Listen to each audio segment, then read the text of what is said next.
Long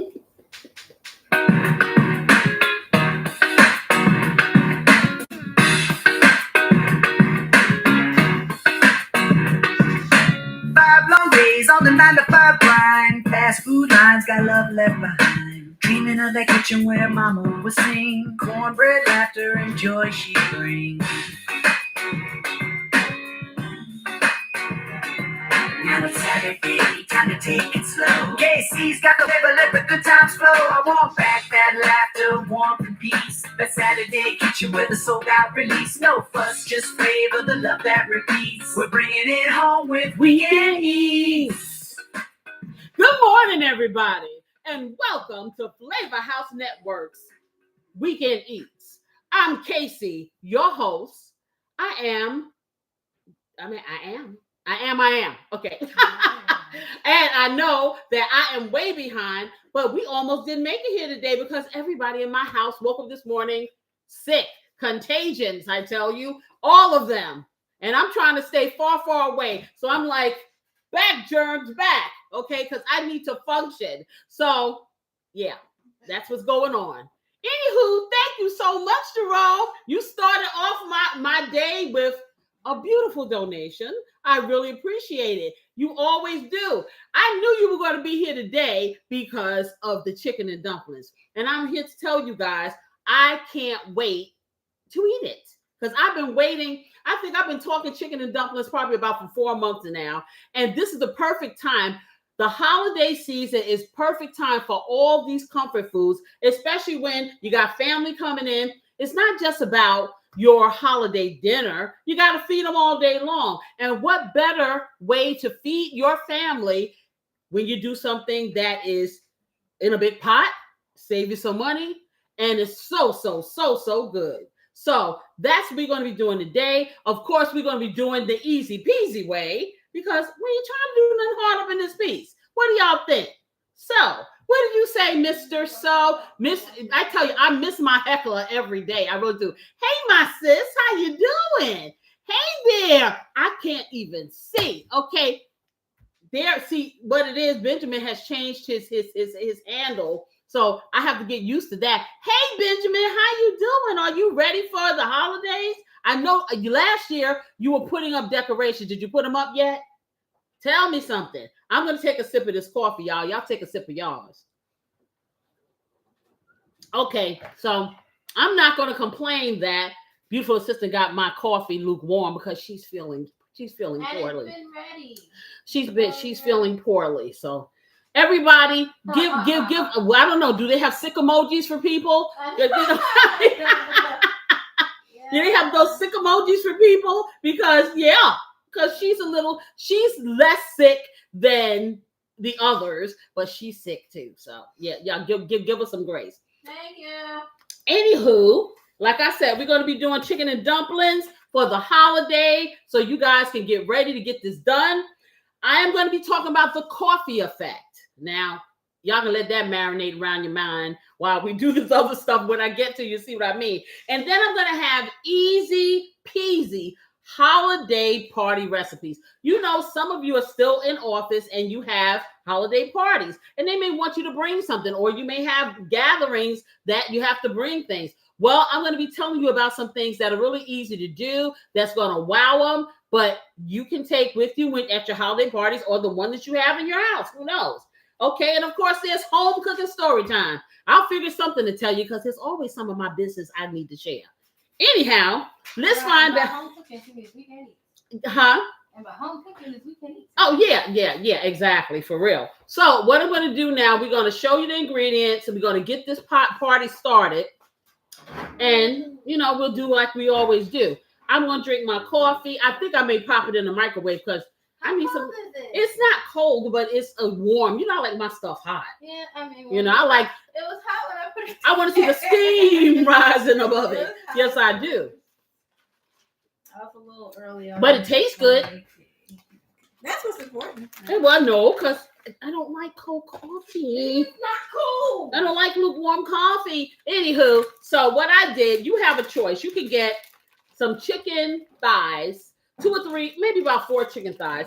But I chose to get, Purdue has chicken breast in chunks. And it's not that expensive. So I got about 2 pounds of the chicken breast, 2 pounds of these chicken chunks. And it doesn't matter if it's already in a chunk. You probably can get, if you can get some chicken breast cheaper, that's fine. Just chop it up. But this was on sale. I wanted to use white meat this time instead of chicken thighs. But let me be totally honest. I ain't feel like cleaning it. I'm just gonna be transparent. It was just as it was as inexpensive to get this as it was for me to go and get those thighs and go through my ritual. And one day I'm going to do a short and show you my thigh cleaning ritual because it's a ritual. Yes, it is. So I have my chicken, 2 pounds of that. Of course, I have butter that's going to make all things better, and I have 2 sticks. I probably won't use. Y'all know I'm lying. I got to have the extra because the butter lubricates. Yes. So I have some chicken broth, low sodium. I have my herbettes. I have Italian herbs, basil, and some chopped parsley here. I have some onion powder. Okay, of course, little squirt of Splenda because that goes in everything I do. Southern cook here, And of course, I have my all-purpose seasoning, Casey's Blessing. You can get whatever all-purpose seasoning that's available in your local store. I would go for something that doesn't have a lot of sodium or no sodium. Casey's Blessing has no sodium. And when it is on the market, I can't even hold this straight. I do this every single week. Okay, maybe if I do this, how about that? Okay, there you go. All right, so this has no sodium at all. A lot of flavor, no sodium. So for those people who are watching their sodium, that's very important. Got some heavy whipping cream, some black pepper. I have some rosemary fresh. I have some thyme fresh. And I have some squeezable garlic, which I love because it just works well for me. You can use a regular garlic clove if you like. And this is optional. I may or may not use this cream of chicken soup because I will probably make a slurry. And a slurry is what you got. Many of you see me do it with a tablespoon of flour, and you can either incorporate it into cold water and mix it up and then slowly pour it into your soups or stews or whatever to help thicken it up. But anyway, we'll see that later. This right here is, and normally you'll see all kinds of things people put or not in their chicken and dumplings. I want to put bell pepper in mine. So I put a little red bell pepper. I have some shredded carrots. I have a white onion. And did we have celery? And we had some real celery, but I'm still going to use my celery flakes.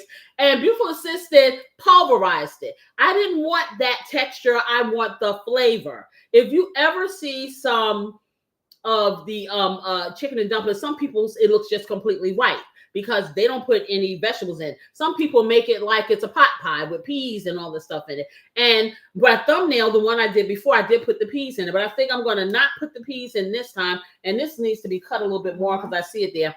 Okay, but the flavor is going to be out of sight. So that's what I'm doing.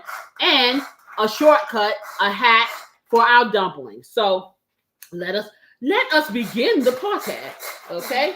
I'm going to put on my glasses that I can see with. I got the glasses on that match. So that's it. Take a picture. Now we're going to get down to business.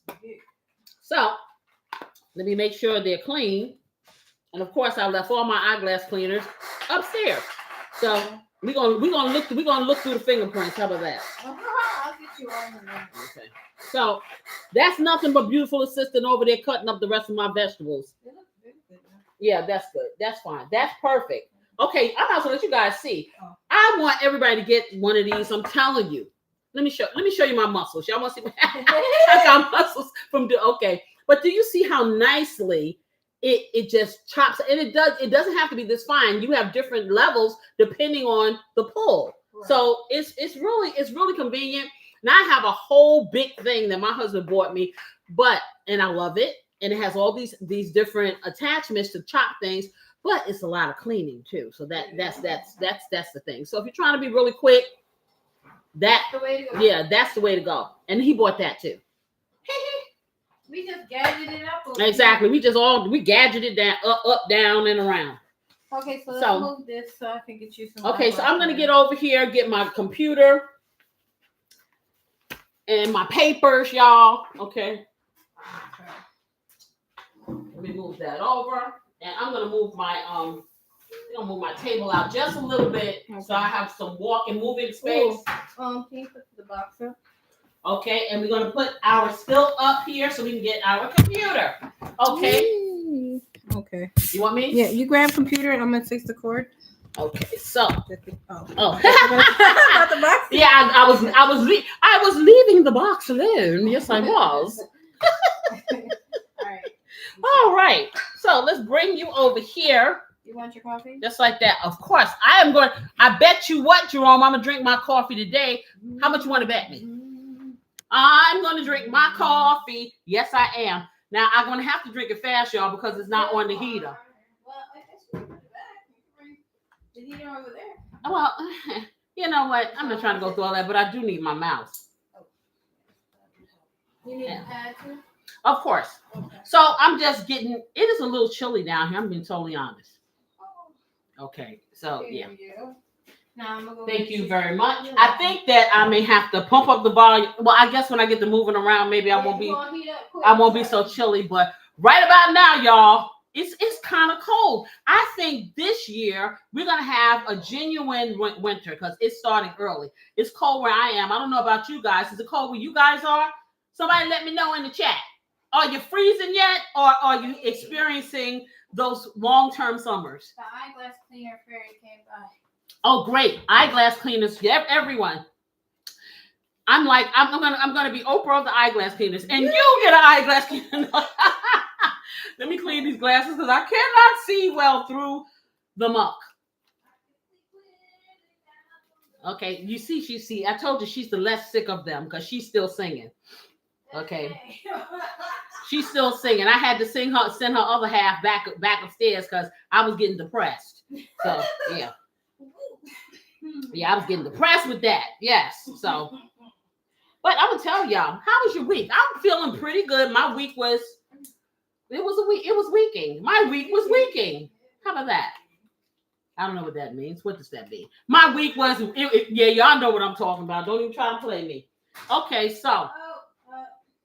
Romance is in the chat too. Good morning, everyone. No hands today, but a nice sunflower. Oh, I don't even see that. But anyway, hey, honey. And Auntie Teresa said good morning, everyone. I said good morning to my sister. Oh. Okay, I need to get some cooking spray and a little bit of oil. I know I forgot something. Okay. But I don't see my cooking spray. Oh, okay, I see it. I'm about to say it. Okay, so I got my cooking spray. Oh, and I think Jerome is betting you another donation if you drink your coffee. Okay, if I drink my so you trying to tell me if I drink my coffee, you gonna give me some more donate? Watch. Okay, watch and learn. Okay, I want y'all to see this. Check it down. I think you gotta finish it though. You're not finish all that right now. Mm-hmm.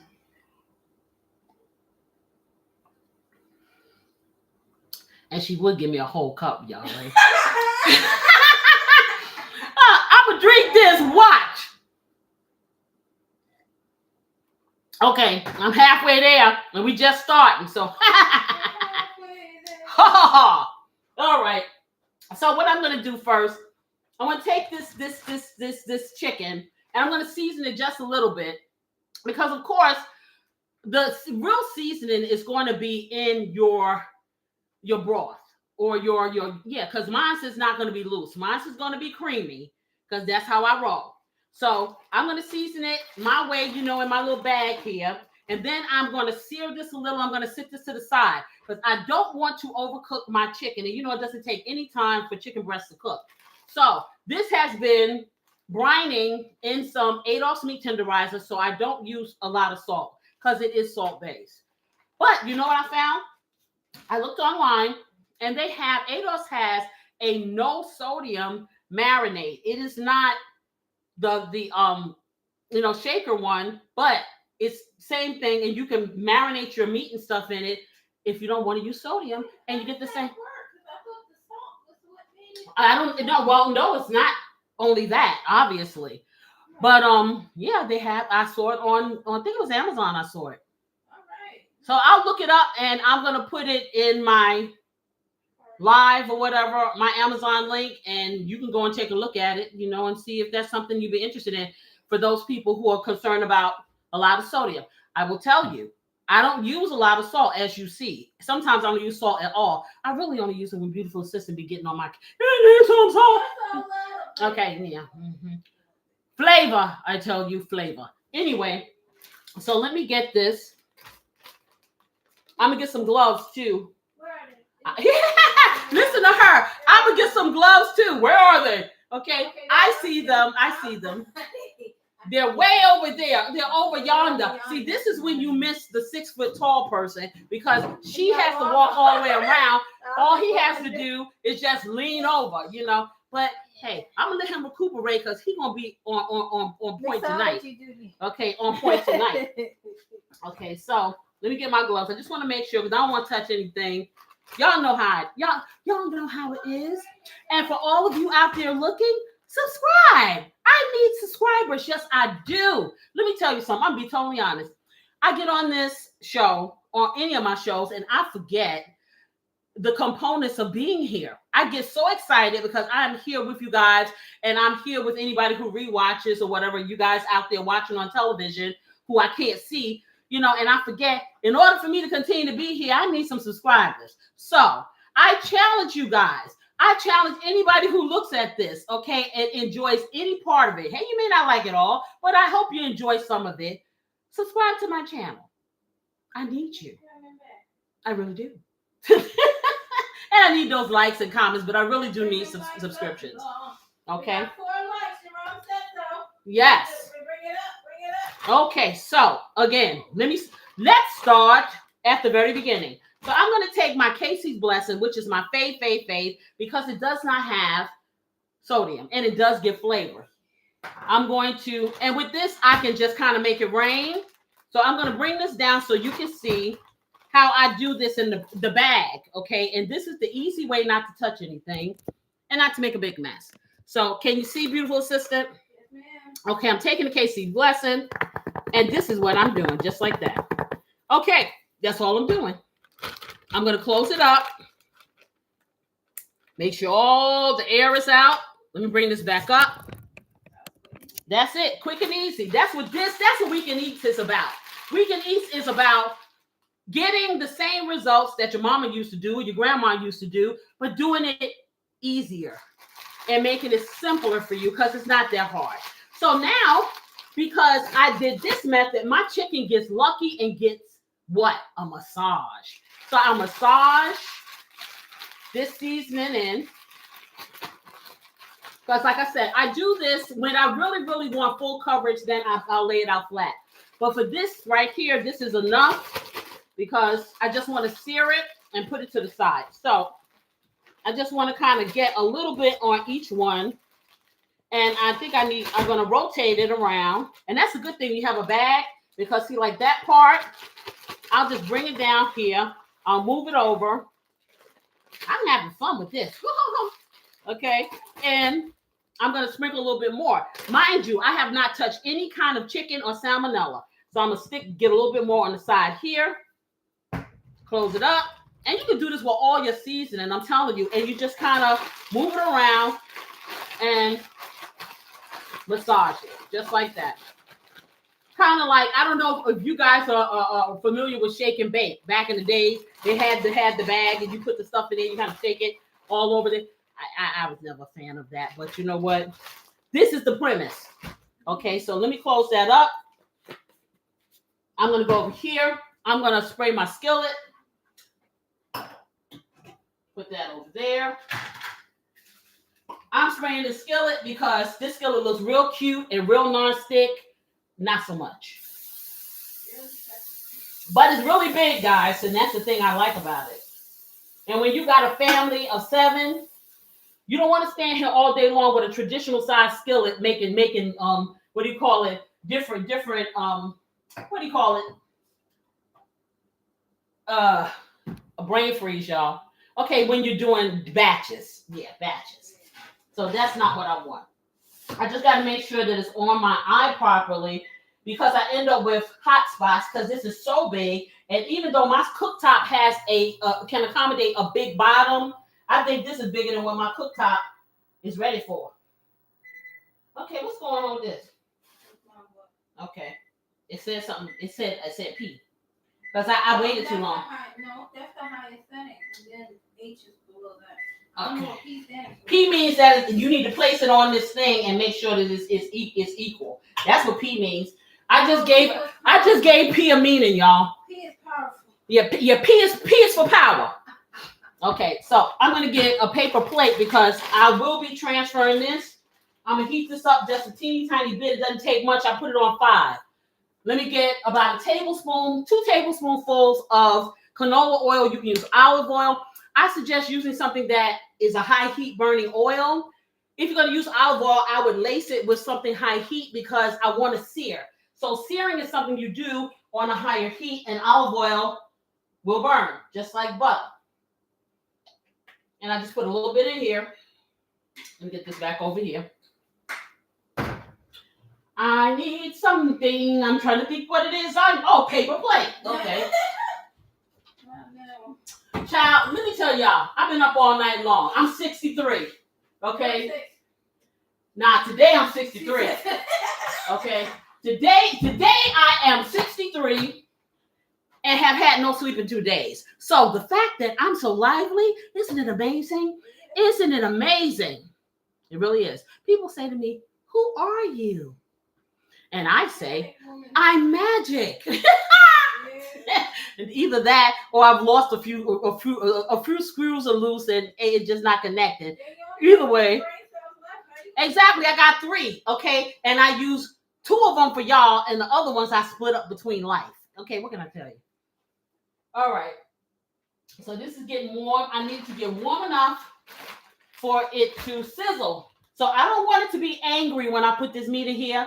I want it to just have a little action. You know, don't be over there wallflower or whatever. So I'm gonna do my thing, which I showed you guys. And I don't suggest, if you are a little leery about things popping on you, I would get this. This is how I test to see if it's enough heat for me. Now, I've been doing this a long time, y'all, so I pretty much know. But this will protect you. So I just sprinkled a little water on there. And it's not angry enough yet, but I don't want it to smoke. So we're going to give it a couple of more seconds. It's getting there. It's not angry enough. Okay, got an attitude. Beautiful sister said it got an attitude, but it's not quite mad enough. Now we're not trying to make it really mad. I just wanted to activate it. You know what I'm saying? Yeah, that's what I say. Okay, let me try one more. Okay, I think it's ready because, and also if you're in a kid, you can smell when something is about to smoke. I can. Yeah. Okay, so I think this is ready. So what was that, about 2 minutes? Yeah. So I'm just going to dump all of this in.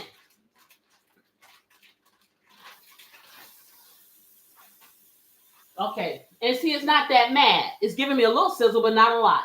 So let me separate it. And I'm going to take the heat up. You can also save some time if you have some leftover chicken or even turkey. Any leftover, bird or whatever, or rotisserie chicken you get from the grocery store, and you can just have it already ready and just shred it up and add it to your stock or your broth or your creamy broth or whatever. That's a quick way too, that you can get it done really fast, faster than me. Let me take it up to 7. And now it's doing the sizzle, sizzle, sizzle, sizzle, sizzle. Yep. So once I do that, I'm going to sit down and play around with it while it does its thing. But while I do that, I'm going to drink some more coffee. Thank you. Ha, ha, ha, ha. Money, money, money, money. Money.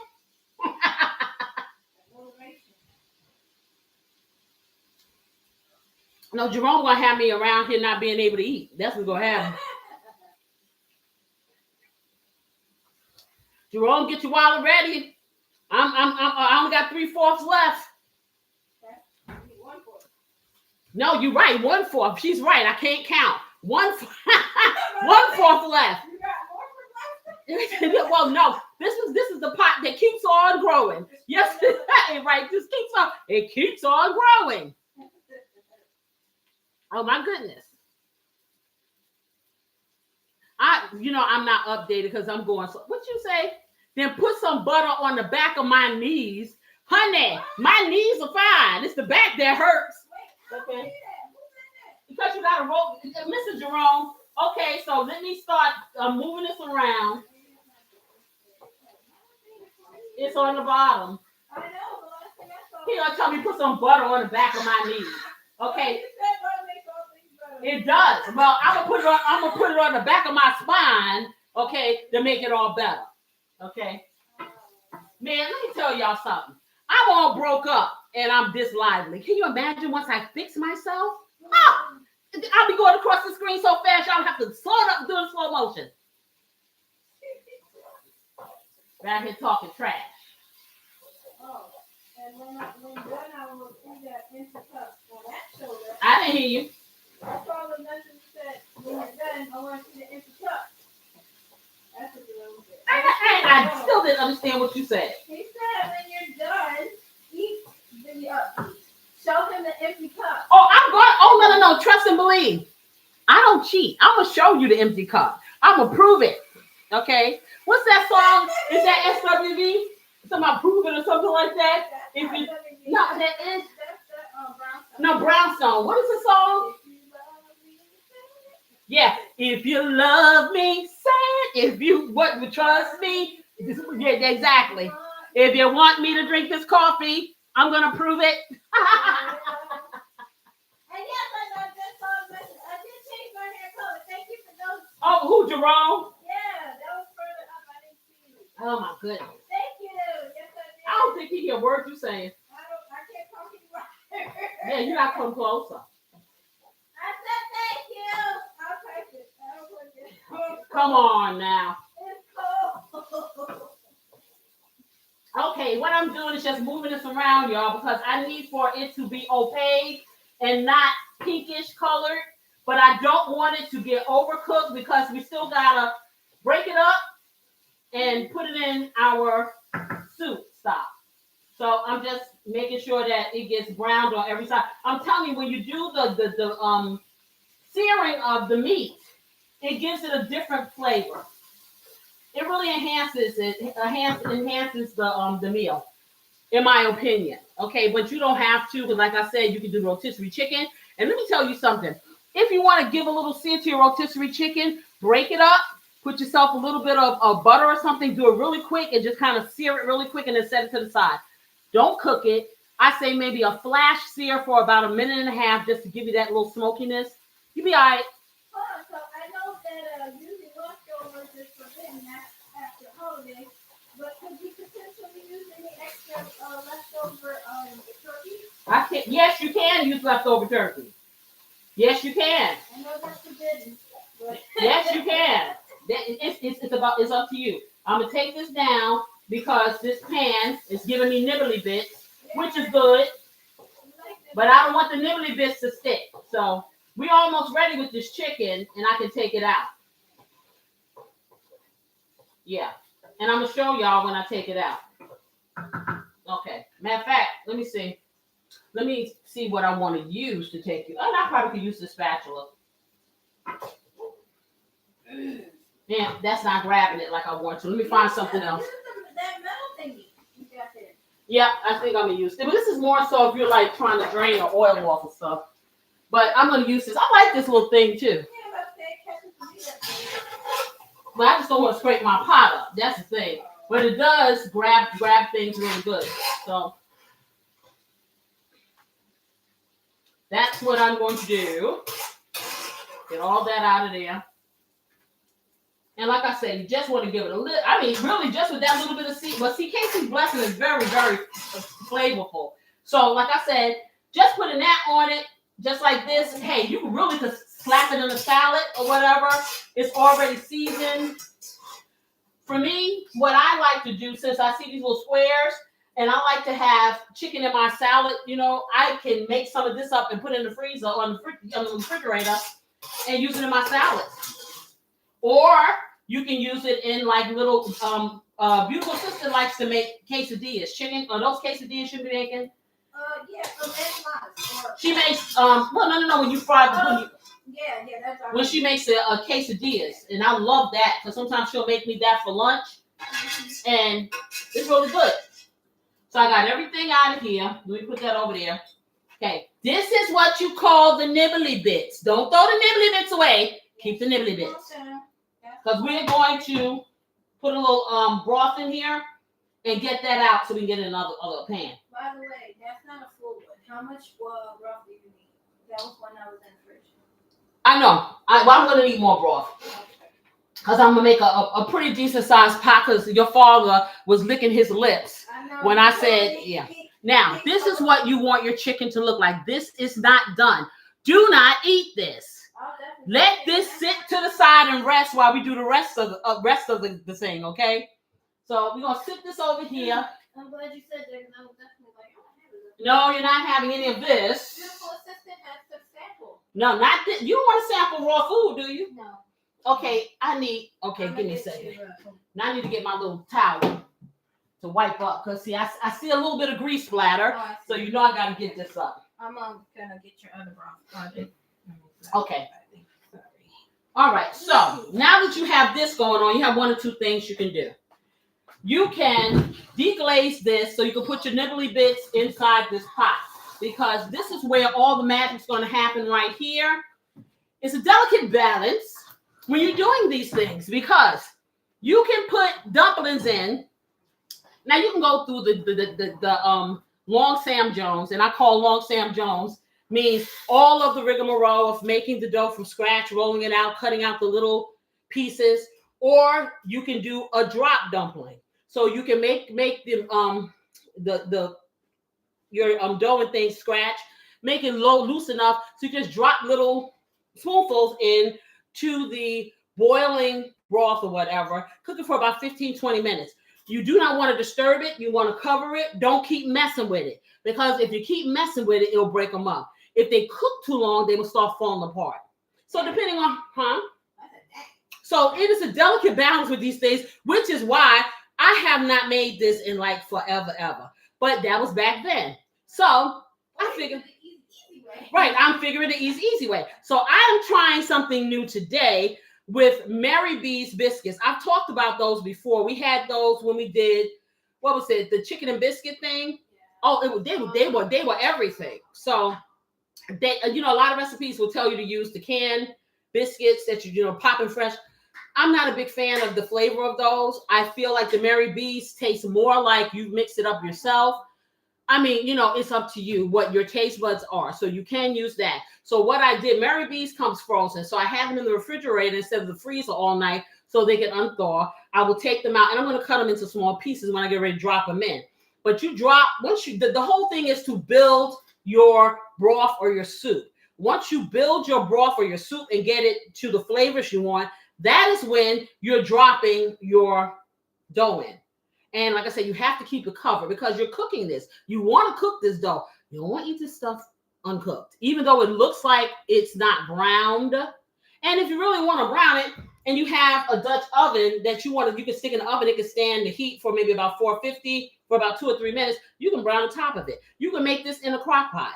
One day, because this show is more designed for quick things, I don't do crock pots, but I think that I will do if I could get, because I have 2 of them. So I'll do one that's already cooked and then probably go through the preliminary and showing you. I will tell you this. For me, crock pot cooking is fine for those who don't want a rich, savory sauce. A crock pot will cook it and make it very tender, but in the same thing with an Instant Pot, because I've used them before, hence is why I do everything on top of the stove, because I can control things.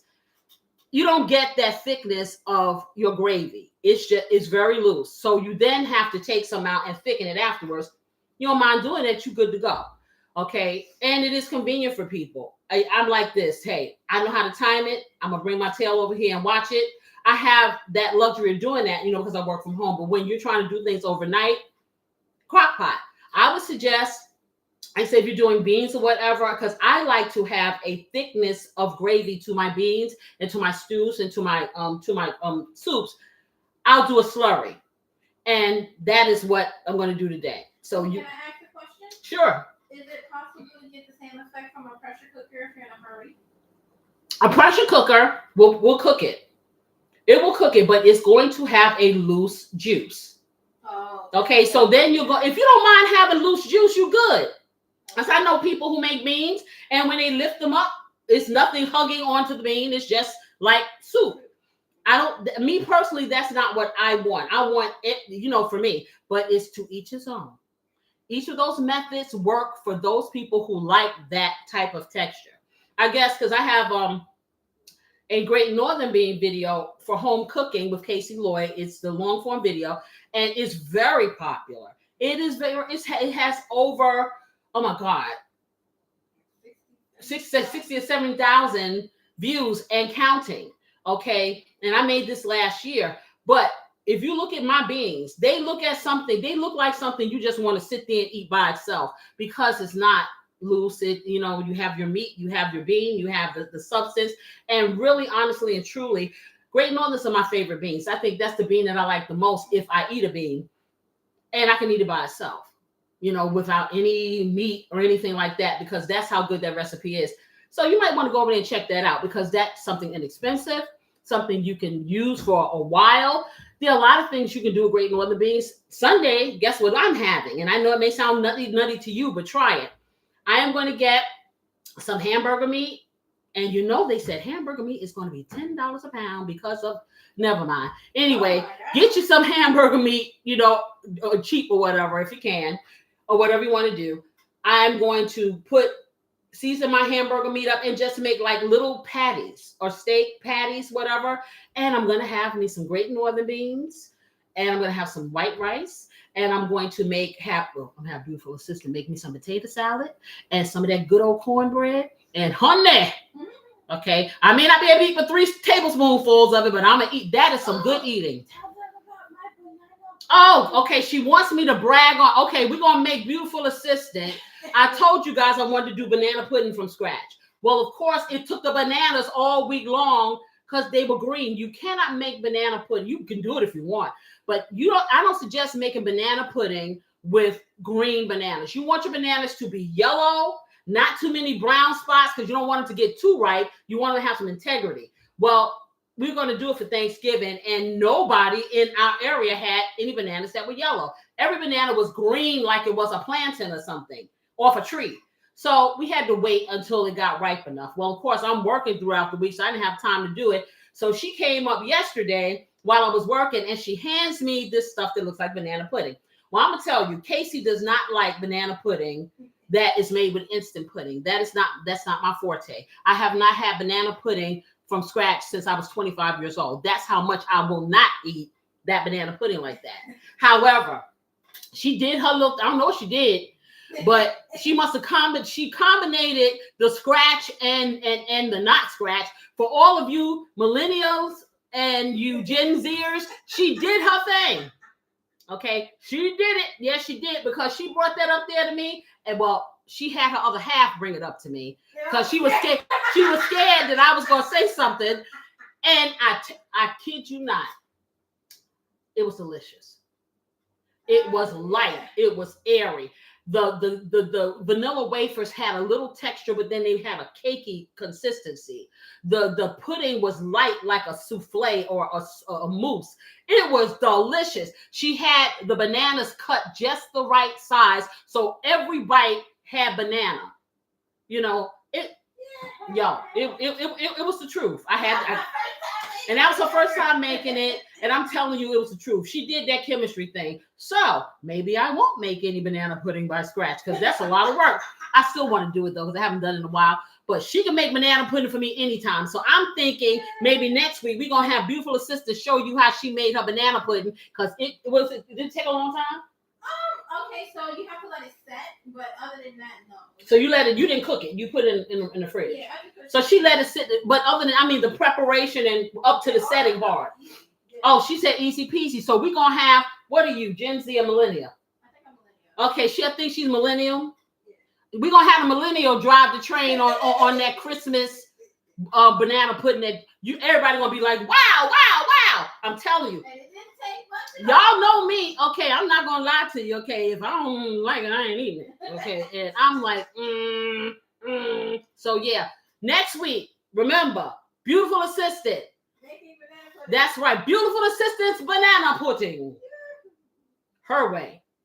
She did it her way. Let me. Ooh, Jerome, get your wallet out. Come on. It's all right. Oh, he said put bananas in the paper bag. We did. Jerome, okay, I'm telling you this. These bananas was as green as the green on these herbs. That's how green they were. I am not kidding you. That's how green they were. And they would not get right. And so I used Instacart. And so the lady showed me a picture because she thought I thought she was playing. I kept sending people to the store and they kept coming back with green bananas. So she showed me the whole, display was green. I guess everybody decided they was going to make banana pudding. Okay. Every time I could decide to cook a shoe, y'all. And everybody want to cook a shoe. Nobody ever wanted to cook a shoe until I decided I like shoes. So it's like, yeah. Woo, Jerome, you got your wallet out? I'm almost done. I'm a chug-a-lug this one. What you saying? Are you going to? Yeah, I gotta figure out how to do it where I can be live and show you guys how to do it on. But I'm gonna tell you, it has been a lifesaver for me. It really has, because I don't have a whole lot of mobility a lot. You know what I'm saying? So I can't do a whole lot of driving right now. And I'm gonna tell you, I started during COVID, but I continued because I've gotten a rapport with a lot of the shoppers. There's one in particular, and Candy, if you're out there, you the bomb. Okay. But you have to know how to navigate Instacart. Of course, my husband's like, I like to go pick my own food. Oh, yeah. You know what? I don't like to go for an 8-hour shopping trip with my husband because it's like a work day. Because no one store has everything that you want anymore. So you have to go to 15 stores, and then they do this bait and switch thing. They tell you they got it. They put like 10 of the items out there to get you in. You get it there, all 10 is gone. Then they don't have anymore. Then they got some brand you don't want up in there, and you spent all that time. They bank on the fact that you're just going to sell. Right, exactly. Because you wasted your gas, you wasted your time. You go in there, so they don't get Casey anymore because Casey can shop in any store of the 15, 20 stores that are available, no matter, even if they're 40 miles away, and I can get what I want when I want. Now, it's not an exact science. Sometimes you get shoppers that are kind of lackadaisy, but if you stay on them and you get somebody that really cares about it, what you say, Google Meets, since most people have Google, huh? What is Google Meets? Is that another shopping forum? No. It's a platform for doing video chat. Okay, well you have to school me, Mr. Neal, because I need to be able to do all that stuff. Okay, listen, let me tell y'all something. You know what I know about technology is has to do with business. Okay, I can tell you anything you want to know about Microsoft Office Suite. I can run any program that has to do with my businesses. Okay, I've never been a big social media person until I started doing this. What is that? BA has knowledge. What is that? What you mean? Anyway. Beautiful assistant. Oh, beautiful assistant. Okay. However, okay, I rebuked all social media until I realized that I had something to offer, and I did. And of course, beautiful assistant pushed me into this, 2 years ago. And so then I started learning. And I will tell you, YouTube University has been very helpful because I spend at least 2 hours every morning researching on the internet and learning how to do stuff. Okay. What you say, BA school? No, it ain't BA school. You better tell somebody. You better let them know. Okay. Play with me, Mr. Neal. Yes. Anyhow, so I learned these things myself. The only thing I haven't conquered just as of yet is using the new Adobe Acrobat for editing. I can use Canva. Well, it's new for me because I'm Windows Movie Maker all day long. But is that Premiere? Yeah. Okay, see, Adobe, that thing right there kind of eludes me, but I'm gonna tell you. Ooh, okay, watch. Okay, I got you. Okay, I'm sorry, y'all. I'm not supposed to be cooking, but I gotta prove a point. Whatever's going on over there. I gotta prove a point for you guys out there. This Jerome Neal is my heckler nemesis. He's the little brother you want to hang up in the closet. That is who he is. He pushes you to the limit of doing the bestest. So I mean, he heckles, but he heckles with positivity. Wait a minute, let me get the drop. You saw that? She did the thing. What do you see? Money, money, money, money. Okay, yeah. Pay the sister. Pay her now. You see it? Empty. Now. How you like me now? Anyhow, so like I said, I'm very good with doing all the artistic work. Oh, that's what I'm talking about. That's right. That's right. Thank you. Thank you. Thank you. Thank you, Jerome. Anywho, now, yes, I can finish cooking. All right. So let me get over here.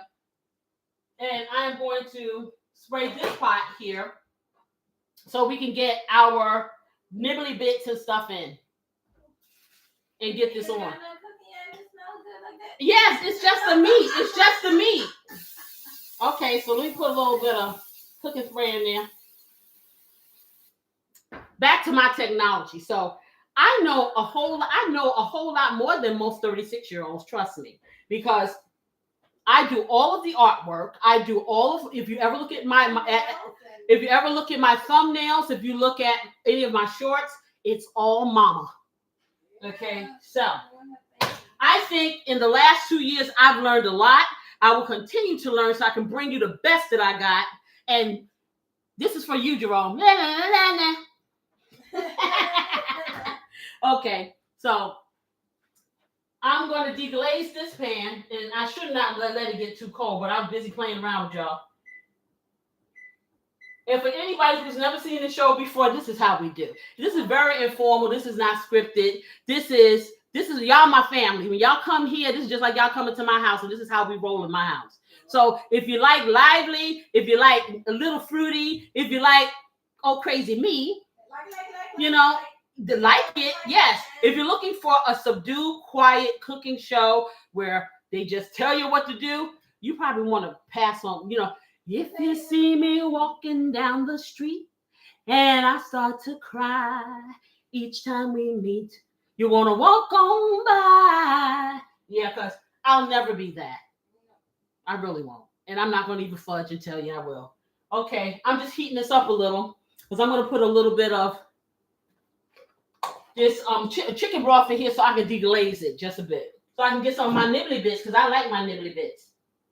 So let me get just a little bit, just a quarter cup of chicken broth so I can scrape the nibbly bits off of here so I can transfer them over to my other pot. And see, just like that, nibbly bits, they come right up out the pot. And that's a nice little, because you know, chicken breasts don't have any fat on it. So what happens is you don't always get that flavor. But see, Casey know how to pull the flavor out of anything. For real. I pull the flavor out some paper. Mess with me. Yeah.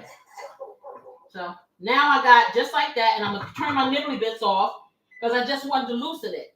Because I'm going to fry up or I'm going to sweat my vegetables in here. Okay, so let me entertain you. Okay. I'm feeling so good today. I really am. Yeah. For a broke up chick. Yeah. I'll tell you. I'm gonna put some more of this in here. Okay. Let's get it to the side. And then what I'm going to do, I'm put just a little teeny tiny bit of oil because I'm going to melt this whole stick of butter and I'm going to sweat my vegetables in there. And that will be the first stick of butter. Okay, I'm going to put a teaspoonful of oil in here. You can use whatever kind of oil you would like. That's on you. See, it's smoking already. See, these pans right here, I literally had this thing on here 1 second. Let me take this thing and bring it down. I'm going to bring it all the way down to a 4. Now, just that quick. See, this is what I'm talking about, oils that don't smoke and high heat. But see, these pans right here, they conduct heat like just like that. Okay, so I don't want it to burn. I'm going to put my butter in. I really do feel surprisingly well for somebody who's had 1 hour sleep in the last 2 days.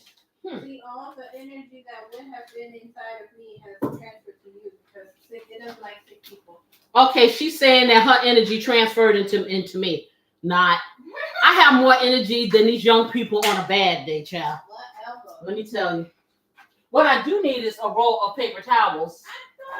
No, I don't have anything underneath my little. Oh, you do. You did put it there. I'm sorry. I'm sorry. Oh, I'm sorry. Okay, so I'm just melting. For you guys just coming in, I just put a whole, not a half, not a part, a whole stick of butter in this here pan. And I have it on 4 because I'm melting it. And when I finish melting it, guess what I'm going to do? Guess what I'm going to do? I'm going to take this lovely, it was a half of red bell pepper. It was a half of white onion. Yeah. A half of white onion. You use whatever onion you want. That's what I had. And it was how much celery? 3 stalks of celery. And like a quarter cup of the shredded. Oh, and a quarter cup of shredded carrots. Okay. And this is what you got. Now you can leave yours in a state where it's chopped so it can have texture. I want flavor minus the texture. So make it your own. Not make it Jerome. Make it. Oh my goodness. Let me get my celery flakes because I see they're not out here and I have to have them. I'm sorry. Well, you didn't know. Because like I said, see what we do here, we build our meals as we go along because I'm that kind of cook. I'm writing a cookbook. Matter of fact, I have one that's about ready to go. It has been a labor of love for me because everything I do, everything I cook is up here. I actually make these recipes. You are watching Recipes in Motion. I should have named the show that.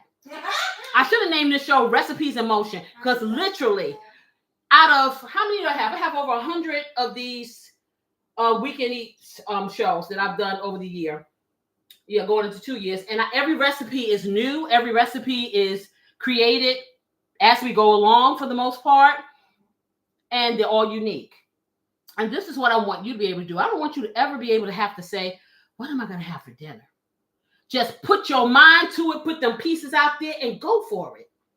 Okay, so come on. See, now we're doing the opposite and doing it really slow. Okay, got that. So I have a question for any of my family out there. Has anybody done any Christmas shopping? Did you take advantage of this what is it, Black Friday or Cyber Monday? Yeah.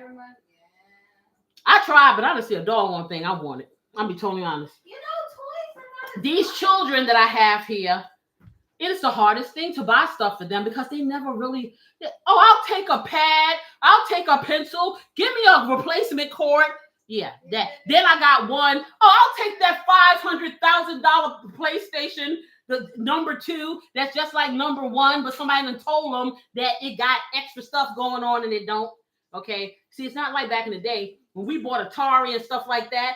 You could buy your games, you could swap your games. Then later on, they had GameStop, Netflix. You could rent games, and you had a full supply. You bought a Vitamix blender. Okay, cool beans. So speaking of Jerome, see, he always put me on Front Street. Mr. Jerome has his own channel, juicing channel, okay, and it's called Squeeze by Neil. Yes, so that NE, yes, it is very good. Y'all need to go watch it, okay? What's a Vitamix blender? Is that different than like a NutriBullet? I don't know. What's the difference between a Vitamix blender, Jerome, and any other blender? Tell me. Hurry up, type faster. This is almost melted. I really want to know.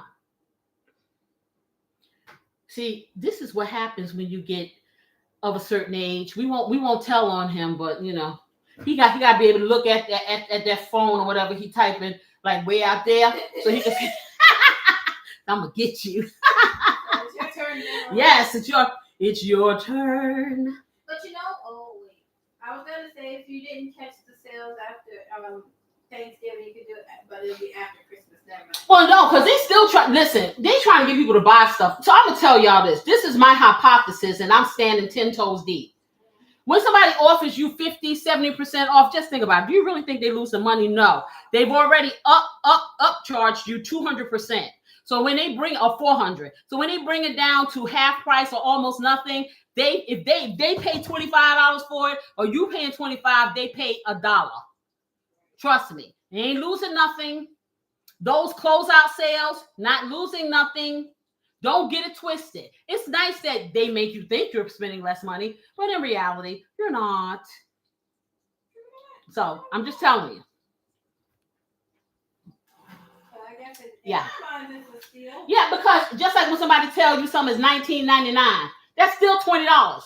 They don't even make pennies anymore. So what do you? I guess the lowest you're gonna get is $19.95. Okay, it's all the way melted. I'm gonna take. I need a little knife, a little plastic knife, and I'm gonna scrape this out and put my vegetables in. You got a little yellow knife. I know. I don't want to use that. I want to use something I can throw away. Okay. Yeah, so I can toss it. I didn't mean to break y'all bubble to think y'all was getting a steal. You know, you can. You know, it's a steal for you if it's within your budget. Yes, it is. But I just want you to know you don't have to stand in the Black Friday lines. You really don't, because I ain't never did it. And I've got some good deals. Okay. Off-cycle shopping is very good. So if you know what you want ahead of time, when that stuff is like, I say between January and March, that's when I do a lot of shopping, because I get a lot of things really cheap that I would have had to pay a lot of money for, which is probably all they're worth anyway. But the point is, yeah. That's going to be on clearance. Exactly. Like your decorations, outside, you know, people decorate outside like Benjamin, and they put nativity scenes and all that stuff, and that stuff is expensive as I don't know what.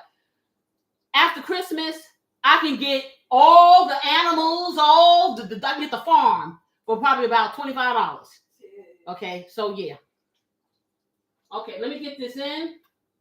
And what I'm going to do, because this is going to steam. I don't want to brown it. It's going to steam because it has a little fluid in here, because, you know, these vegetables have liquid. So I'm going to pour, and let me just scrape this out into here. Just like that. Okay, got that, and get it in here. Okay, and I need to turn it up, because right away, as soon as I put it in there, it took the heat down. So let me take this up to a 6. I'm going to spread it out. I'm going to put some dried celery in. The dried celery is going to reanimate, and it really has a different flavor than the fresh celery. So I'm going to put about a teaspoonful of the dried celery. I wonder if I have one that's open already. I don't think so. No, you think you use it all? Yeah. Okay. So I'm going to open that up. You need help? No, I'm good. Okay, so just for those of you who haven't seen it, the dried celery looks like that. So this is probably about a tablespoonful. I'm going to use that. And I'm going to put that over in there, because I like the flavor. Tablespoon and a half. Oh, okay. Was on a call. High-powered motor, durable restaurant-grade parts, aircraft-grade stainless steel blades, and metal drive systems, and long-lasting construction. And it's so fast you can make hot soup. Also, okay, I have something like that then. I can make a Ninja. Yeah, the Ninja that I have, I can make soup, I can make ice cream, I can make all kinds of drinks. I can do a lot of stuff with it. Do I use it? No. They're real nice and pretty. But I can. So that's the difference. It can cut through things and do different actions. Okay, I'm going to take my nibbly bits and my chicken stock flavored juice and pour it in here too. And like I said, I'm just going to steam these vegetables a little. I'm going to bring it up, and they're going to be almost like boiling, so they can kind of cook through. Okay, just like that. Oh, he said, I have a Ninja, but it doesn't make hot soup. Oh, well, my Ninja makes hot soup. I don't know what series it is, but mine makes hot soup. It makes ice cream, all of that. Anything you can think of. And I'll say again, have I used it for that? No. But it's there. but I will at some point. Okay, so this is coming to a boil. It's on 6. I am going to get my herbs out, and in about a minute I'll put the herbs in because they don't need cooking. I'm just going to take this and I'm going to tint it a little. Tinting means you leave a little bit of space on the top, so you don't completely close it. Or tinting or venting it. That probably will resonate better with everybody. Venting it.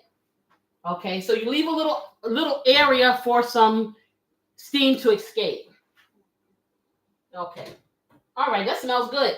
Let's eat. Nah, it ain't ready yet, y'all. Okay, so while we do that, like I said, I told y'all I was going to talk about the coffee effect. I know y'all like the butterfly effect. Well, you see what the coffee effect is. The coffee effect got me extra money. Okay, so yeah, that's what I'm talking about. But coffee changes your whole mood, and it really does. Because I'm gonna tell you, I'm not that person that that coffee. I'm not that person. Okay, because sometimes I wait until noon before I get my first cup. I'm just saying. So, but it does help me. In the line of work I do, is very, very busy, a lot. So I don't always have time to eat for a long time. So it really curbs my appetite. It keeps me from being hungry. So I do have a cup of coffee in the morning. The most I've ever had is like maybe 2, 3, and that's like rare in one day. But normally it's about 1 cup of coffee. If I'm staying up and I'm working really late hours, and a lot of times I'll work 24 hours, then I'll have another cup of coffee. But for the most part, I drink 1 cup and that's it. And it usually is not as big as this one. No, it's not even as big as that cup there. Okay, but 1 sip and your shoulders kind of drop. Okay, you breathe deep. This is what they're saying. The effect of coffee on some people. Now, you could agree or not. Okay, you start to feel like you again because you weren't you before you took that first sip. It's therapy in a mug. Okay, so you don't have to pay.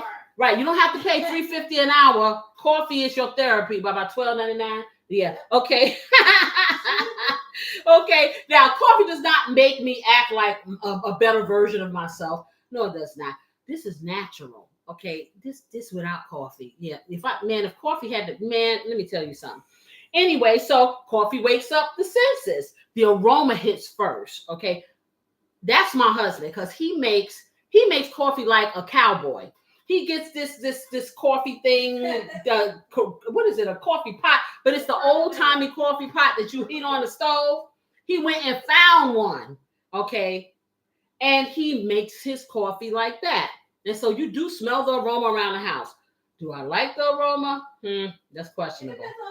Okay, so it wakes up your tongue once your tongue gets, just get on the tongue. Okay, and the warmth. When you get warm coffee, it does. It's hands-on therapy.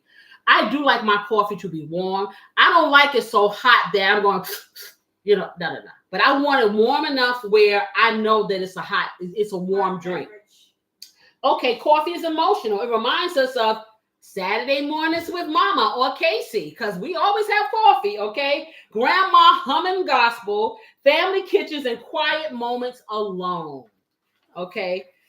Coffee carries memories. It does for me, because I remember all them little sneaky sips on my mama's. Okay, you're not just drinking a beverage, you're sipping time and feeling like you're home. Coffee fuels conversation, because they used to call them coffee clutches, whatever. It's like a group of people. And then you have your coffee break. Well, coffee break is usually more than one person when you're in a workplace or something like that, and you gather around, you get your coffee, whatever, and then you may have a little conversation with that little 10, 15 minutes. Okay, it improves your focus, it boosts creativity, helps. See, this is why my show is so creative, because I drink what? Coffee. Okay, it helps you see solutions. It gives you that clarity. Yes, it does. Coffee is my friend. Coffee's my friend. Oh gosh, she drinks the watered down stuff. Anyway, so it's a ritual, okay? The effect begins before the first sip. Now, my friend Jerome finagles with beans and mixing them and grinding them and all that good stuff. Okay, exactly. He's a what you call a barista. He's a barista. He's a squeezer. He's a teaser. He's all that. Okay, so grinding beans, hearing the blue brew, and smelling the steam, pouring that into your face. Now, I love coffee cups. I got all different kinds. And depending on my mood, I will use that particular cup. So, yeah, I'm not going to even lie. Okay, and it's a love language. I am in love with coffee. Some people give flowers. Some people give hugs. If somebody gave me a mug, I'm your best friend, for real. Coffee brings people together. Like I said, they sit in these coffee houses, and people actually will work all day long in a place like Starbucks, take their laptop or whatever, and just feel the vibe. You have some coffee houses that have spoken word, they have music. You know, it's just it's a whole my favorite word, dynamic. Let me check this because I hear sizzling. Okay. All right. It's an experience. It is an experience. It is an experience. Okay, so you see what I'm saying? This is steaming. You want to steam it. If I can only speak for me, like one of my favorite pastimes when I would not be at work, I would go to Barnes & Nobles. There's always a Starbucks either inside or close by. Mm-hmm. I would grab me a nice cup of coffee and I would read a book. That's my thing. That's what I used to do. So if you didn't hear Beautiful Assistant, she said when she wasn't working, she would go to Barnes & Nobles and Starbucks would be by there and she would get a coffee and she would go and sit in Barnes & Nobles for hours and just read a book. So that was her thing. Okay, so I'm going to put a pinch of basil in here. A pinch, if you don't know, is between your forefinger and your thumb. I'm putting a pinch of basil. Then get the top back on. And I'm going to put a pinch of Italian herbs, which has some basil in it, but it has thyme and some other things in here too. Okay, beautiful. And it's been a little minute since we've mentioned, but anyone who's just come in, if you're enjoying this lovely segment, please make sure you subscribe, share with a friend, and leave a like, please. And thank you. Yes. So I don't know if you heard that, but like, y'all. Okay, so I'm going to take a tablespoonful of this minced garlic and put it here. I put the garlic in last because you don't want the garlic to overcook and get bitter. What? That's a thing? It What? gets bitter when Yeah, it gets bitter when it gets overcooked or it's scorched. Oh. Okay, so I'm putting about a tablespoonful of garlic. But I know people who roast it and they think it's sweet. Well, roasting is different because it has a covering. Okay, they roasting it, they're not burning it. That's different. Okay, I said don't burn it. Didn't I say don't burn the biscuit? Okay, so I'm putting this in just like that. I'm going to take a little bit of onion powder, so that's going to be a half a teaspoonful of onion powder. And you're like, why are you putting onion powder on here? You have onion because onion powder and regular onion has different tastes. Okay, so it's about layering the flavor. You can do it or not. I am going to hit it with some Casey's Blessing because I can do that. Okay, and that's probably about a tablespoonful. And you will see me layering this throughout any cooking that I have because it just does a body good. I'm going to put a half a teaspoonful of black pepper. There you go. Ooh, it's smelling nice. Okay, and yeah, I think that's about it. Let me stir this. Let this continue. Okay. And then I'm going to cut my biscuits up in little pieces. But I got to get my meat in here. I'm getting my meat in here, but I'm going to shred my meat up a little bit. That's what you can do for me, beautiful sister, if you feel like it. If you can just kind of pull it apart a little. Yeah. Or chop it up. Chop it up. Chop it up. So you ain't got to pull it apart, but chop it up. Okay, so I'm going to close this like that. I'm going to take it down, and I'm putting it on low because I just want it to simmer a little bit while she chops up the meat. How small are we talking? Just like take it. Halves, or? No, I'm going to show you. Oh, good. So let me show you what I'm talking about. Wait, you got that? Oh, okay. Okay, let me get. You don't have to do that because I can just put it on another plate. No, but I'm just saying I want to show you what I'm talking about. So when I tell her to chop it up, this is what I mean. Just move the stuff out the way. Yeah, don't mix it up. So like this.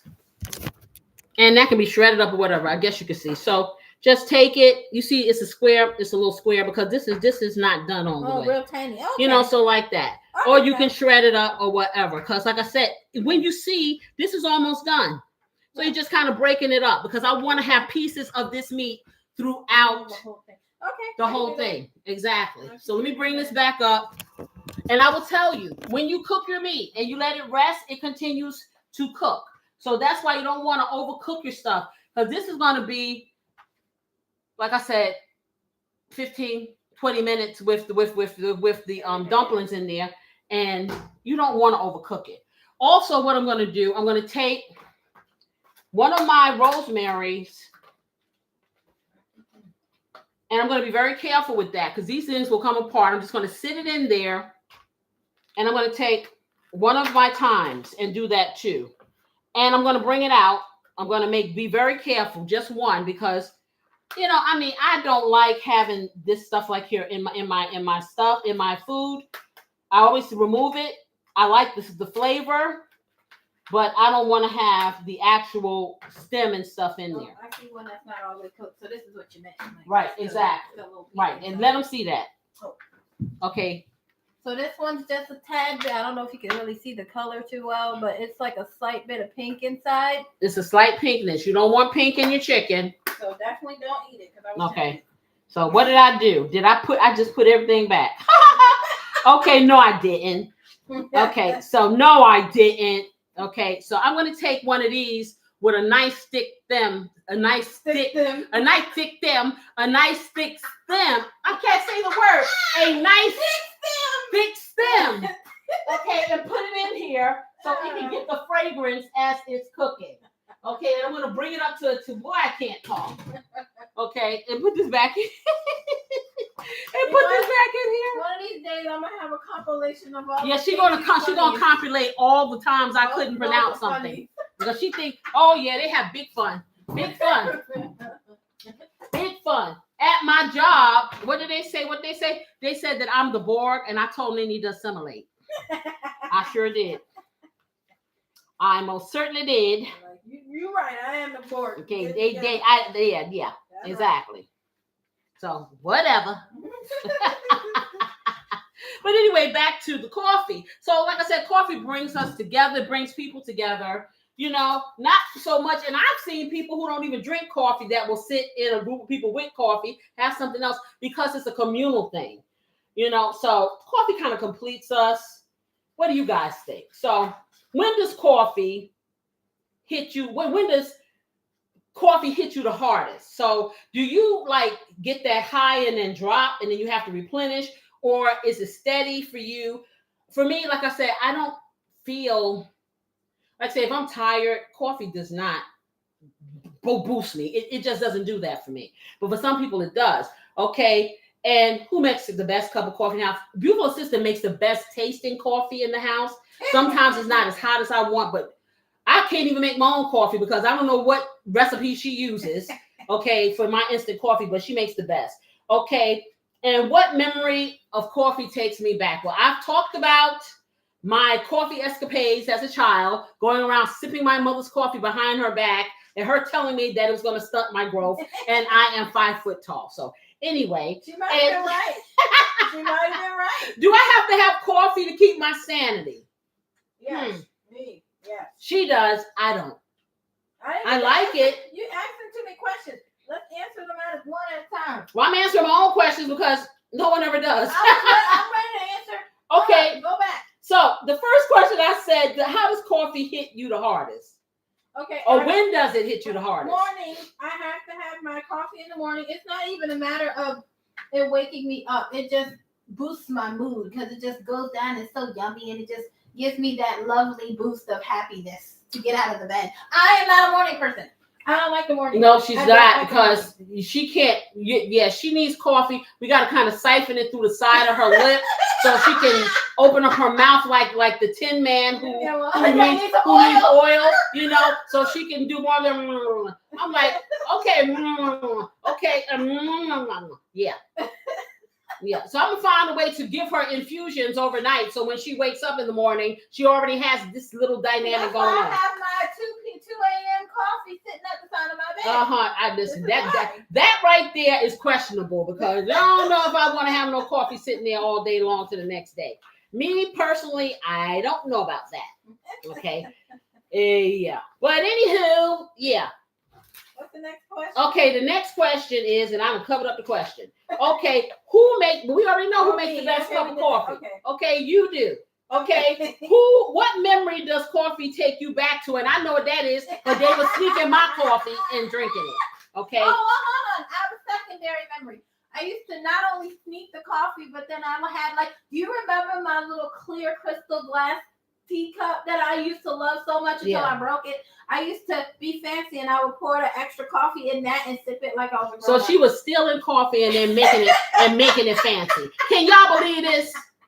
Okay. And then I broke it and I was very sad. Don't forget to like. Don't forget to subscribe. I'm here. Yes, I am. I'm gonna be here. I know y'all just can't quit me. I know. I just can't quit you either. Okay. So the last question I had: do you drink it for taste or sanity? Yes, both. Now she drink it because that's like fuel to a car for her. Okay. And how many cups before your function? How many cups before you become a functioning adult? Okay. All the coffee beans in Colombia. Yes. We're still trying to fuel that right there. All the coffee beans in Colombia. Oh, okay. So let's have. So that's probably like 2 cups. I would say 2 cups. Because my actual big giant cup is 4 cups. Mm-hmm. So when I get halfway through, I'm functional. 4 cups of coffee. Do you guys hear this nonsense? 4 cups of coffee. Okay, let me check my stuff over here, y'all. Hey, at least I can be honest about it. I know I'm addicted. This is doing nicely. Okay. Coffee addict can be honest. And I'm gonna, like I said, this fragrance from the rosemary and the thyme, man, is doing this thing. But before I do and put my chicken in and my broth, I'm gonna take that out because I don't want to have any little bits of tree branch because that's what it is representative of a tree to me. It's a flavorful tree. I wonder what people thought when they saw this growing wherever it was growing. And they said to themselves, Jerome, you said, have you seen the prices of coffee? You know what? Sadly. Yeah, sadly. And for instant coffee, like I said, and the containers are getting smaller and smaller. Okay. Soon they're gonna be serving me a packet of coffee for $12.99.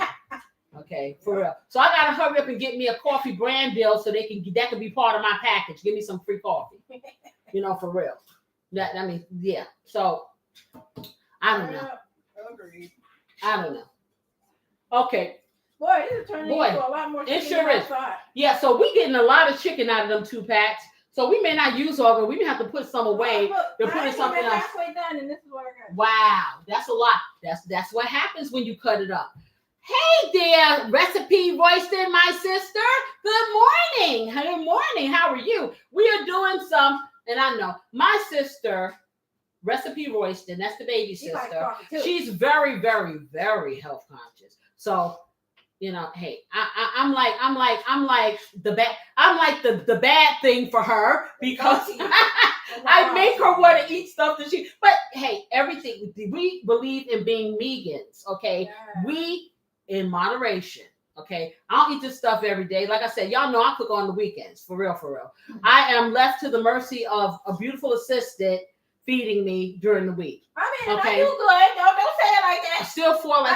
Yes, exactly. Okay, so we want to get all these likes up in here. You say, yeah, you need some carb balance. Well, this is it. This is it. Just omit the biscuits. Or you can find some of that King flour. Or you can get some of the King Arthur keto flour and you can make your dumplings from scratch. And it only has, 3 carbs? Mm-hmm. It only has 3 carbs in it. So you can have this, But I promise you, just like I did last year, when January came and everybody wanted to do their diet thing, I put several keto dishes out there. And a lot of my dishes can be turned into a keto. Okay, I think we done reached our maximum. Okay, yeah, we got enough. Okay, children, we got enough meat. We're going to put the rest of the meat away for my salad. Yeah. But like I said, occasionally when you're doing this and you just want a little comfort, these are the things that you can do. This is high protein. This right here is not going to hurt you. You don't have to put the biscuits in. But if you want to put the dumplings, then do we have some King Arthur flour here? Because I want to show it. I hope I can reach it. Okay, she's trying to reach it. Ain't that it right there in the corner? Oh, sure is. Yep. Okay, so this right here is for all of you keto people. This right here is, and I hope you can see it because everything I get is always white and light. Keto wheat baking flour. So you will have to add baking soda or baking powder for rising just a little bit, just to make a basic dough. It's not hard. And this right here, it has, for a quarter cup, it is, how many net carbs? I can't see. Let me see. It is, Where's the net carbs? Yeah, about 4. it has about 4 net carbs. You are not going to eat that much of a biscuit. No. You may do a quarter cup to make enough dough to put in the whole pot. You know what I'm saying? So it is carb friendly, and you can use this.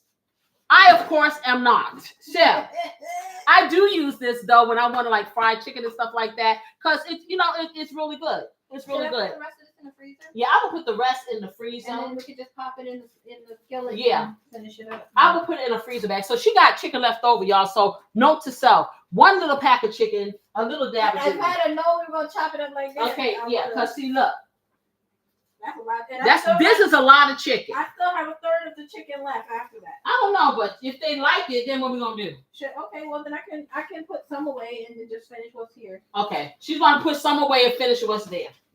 Okay, so let me see. That's good. That looking good. So now we're gonna go to the second stick of butter, which I'm gonna melt in here, and then I'm gonna put my broth in here and my chicken.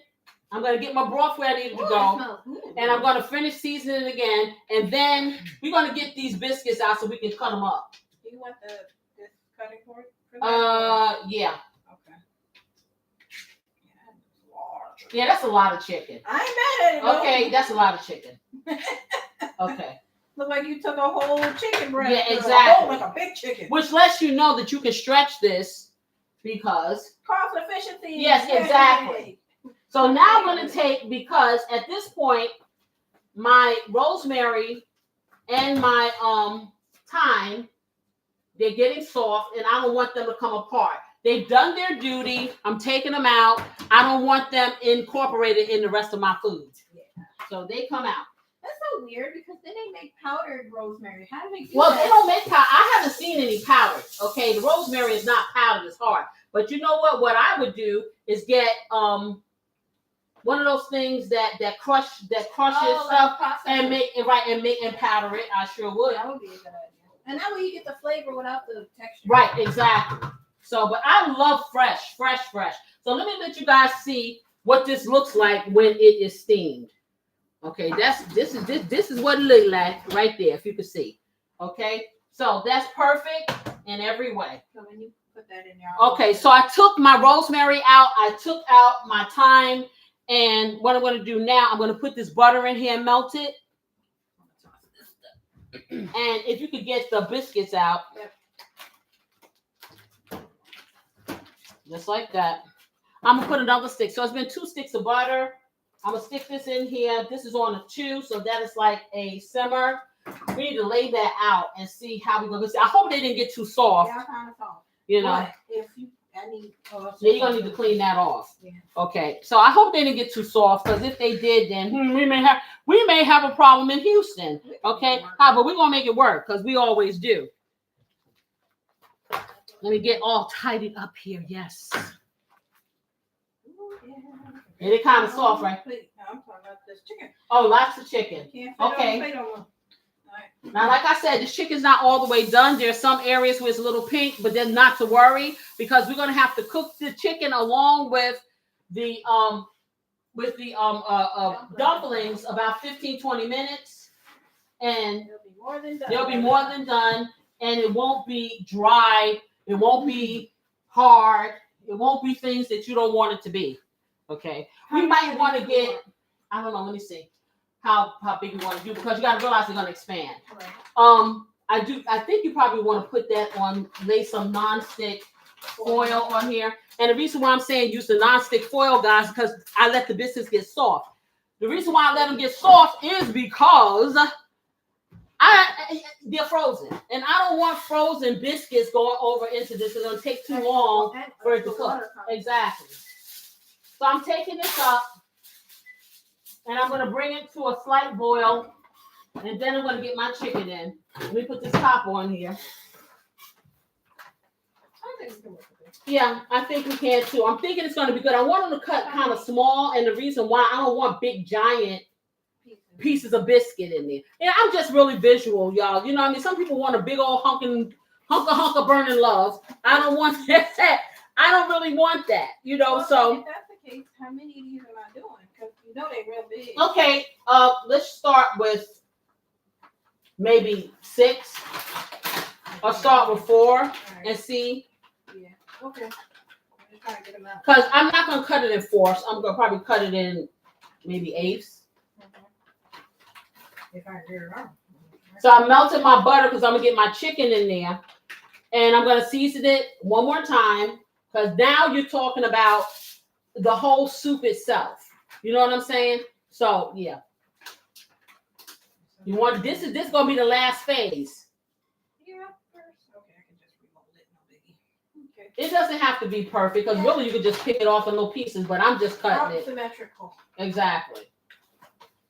I've learned that from you. I have become visual now. Okay, let's see.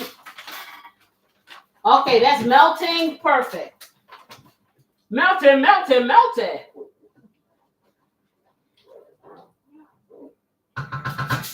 with this. I'll put a little bit more pepper in here.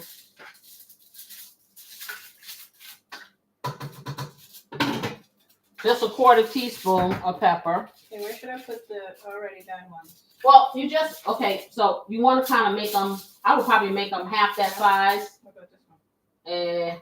Like about this. That's what I would do. Just like that. And I kind of put them to the side. And then put it back in the refrigerator. Maybe put them on a plate in the refrigerator because I'm not quite ready for them to go yet. Anyway, so I took the biscuit, right, y'all. Now cut my biscuit pieces about this size. They're going to expand. Some people will put the whole biscuit in there. I'm not trying to do that. I like to be able to have a bite of everything in my stuff. You probably want to put this on something that doesn't stick, maybe you think? Or no? I put a little piece of parchment paper on it.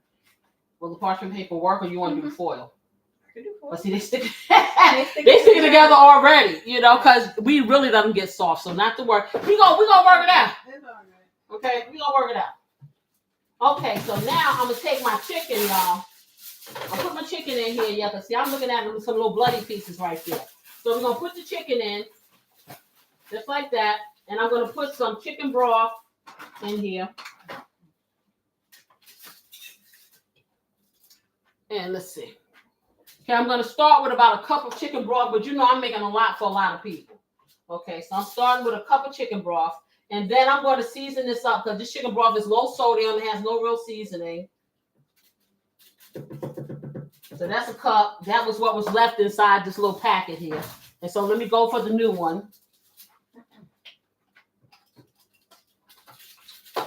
Okay, so let me pour that in. So I would probably end up with about 4 cups of liquid or chicken broth in here because I'm going to use this whole, and this is 4, right? Yeah, that's for 5 cups. This is 5 cups here? Well, I'm saying. Well, with that, yeah, I got 5 cups all together because I got a big giant pot here. And I have a feeling that they're going to want more of it. And like I said, this is something that you can reheat. Do we have any more of this? Because I may need more. Okay. This pot is huge. Okay, so let me stir this in. I'll probably put another cup in here because now I'm only at half capacity. Okay. Let's stir that in. Right there, you got some chicken soup right there. Yep. You know, if you really want to think about it.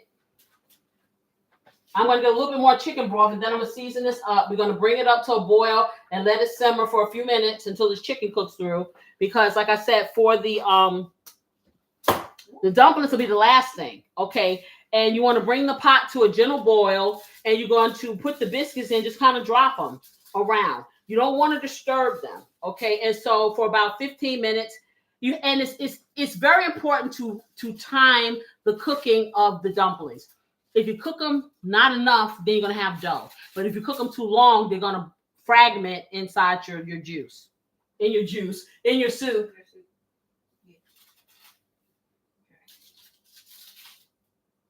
Okay, let me take that up. Okay, she gave me another one. Okay, I'm gonna do another cup, y'all. Cause see, remember, I'm gonna thicken this up. It's gonna be nice. So another cup. You decide whether or not you're gonna use savory herbs stuff?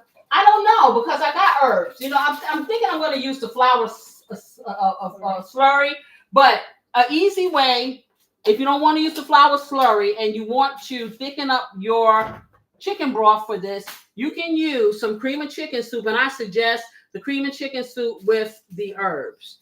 Okay. But you want to do that before you put your dumplings in. And the reason why I say that, because you're trying to do is as little agitation as possible, at least until they get done. Okay, let me bring that up again. Yeah, I think 4 should be enough. You think we want more dumplings? You mean I need more? This is only 2 that I've done. So yeah, but how many dumplings you want? I would say 2 more biscuits. Okay. So that was 6 biscuits, and I'm putting some more because I'm going to have a lot of. I don't want to have all chicken. I want to have a good equilibrium of the dumplings. Let's see what we end up with after we cut. Okay, so now that I got about 6 cups of liquid in here, this is about 3/4 a pot full, and I got a lot of people I'm feeding, so you can adjust it to how many people that you're feeding. I'm going to do some more Casey's Blessing in here, and I am going to put a little bit more onion powder as soon as I find it, because I think I put it away. Oh, it's here. It was hiding from me. So a half a teaspoonful of onion powder. And the reason why I'm re-seasoning it is because I just put a bunch of fluid in here.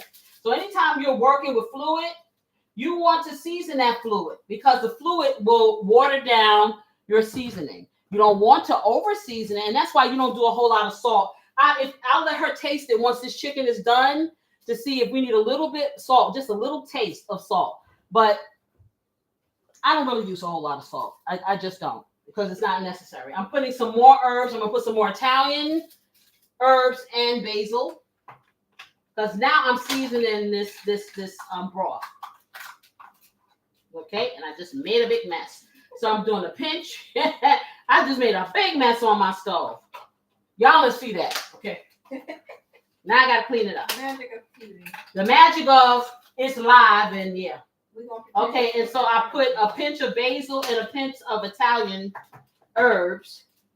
Put that over here, and then I'm going to clean my mess up because I made a mess. Okay, there you go. Okay. That is fantastic.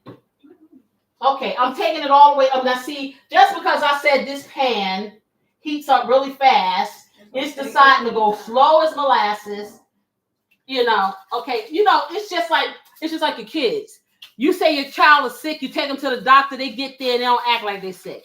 What you say, Jerome, disturb them, laugh out loud, Campbell's. Campbell's what? Ain't no Campbell's up in here, hon. Oh, you were talking about that from earlier when you were showing the soup. Oh, okay. I'm sorry, I'm late. I'm late fussing at you. Okay, and then I'm going to take a little squirt of my Splenda, and you can omit this, but honey, it makes it taste good. Just a squirt. You can put whatever, a little sweetener. And when I say a little bit, I mean like a half a teaspoonful of sweetener. Okay, so let me get the top on this. I'm going to bring it up to a boil. That should be happening soon. Sooner than later. Okay. Sooner than later. Come on. All right. So I told you guys, I know plenty of people where I work are having holiday parties and stuff like that. Listen, in this house is always a party. So I don't have to go nowhere. I don't have to do anything. It's like it's a restaurant. It's a party. It's communal. It's all that. You'll never walk alone in this house. Okay. So for those people who, hobnob or socialize or don't or bring people in, or even if you're having family over for the holidays, these are some easy holiday recipes for parties or for gatherings or like for before you eat that main meal stuff for the holidays. And it's quick prep, minimal ingredients, big flavor. So things like meatballs. Like I was telling you guys, I have a meatball recipe that I've done here, and you can make meatballs out of any ground meat. You can make it out of pork, you can make it out of lamb, you can make it out of chicken, you can make it out of turkey, you can make them out of beef, you can make it out of deer, whatever ground meat that you desire. It's just about flavoring the meat according to what the meat is. Okay, so that's going to make a difference. So making up some seasoned meatballs, popping them in the freezer, stick them in the oven, cook them, bring them out. You can make a gravy to put them on. You can just put some barbecue sauce on them while they're in there, cook that. You can put tomato sauce. You can make a Italian meatballs. You can do so many different things just as little finger food. That's good. People like spinach dip. Now, me personally, it makes me a little nauseous. It really does. But that's just me. Okay, but from what I understand, it tastes pretty good and it smells good. But it just some things just don't. Right, I'm not a big cheese person, so it's a lot of cheese with this spinach. Pasta salad, love pasta salad. Any kind of pasta salad is really good, and it could be like a little mini meal with your meatballs. Okay, they have these charcuterie cups, so not the whole board, huh?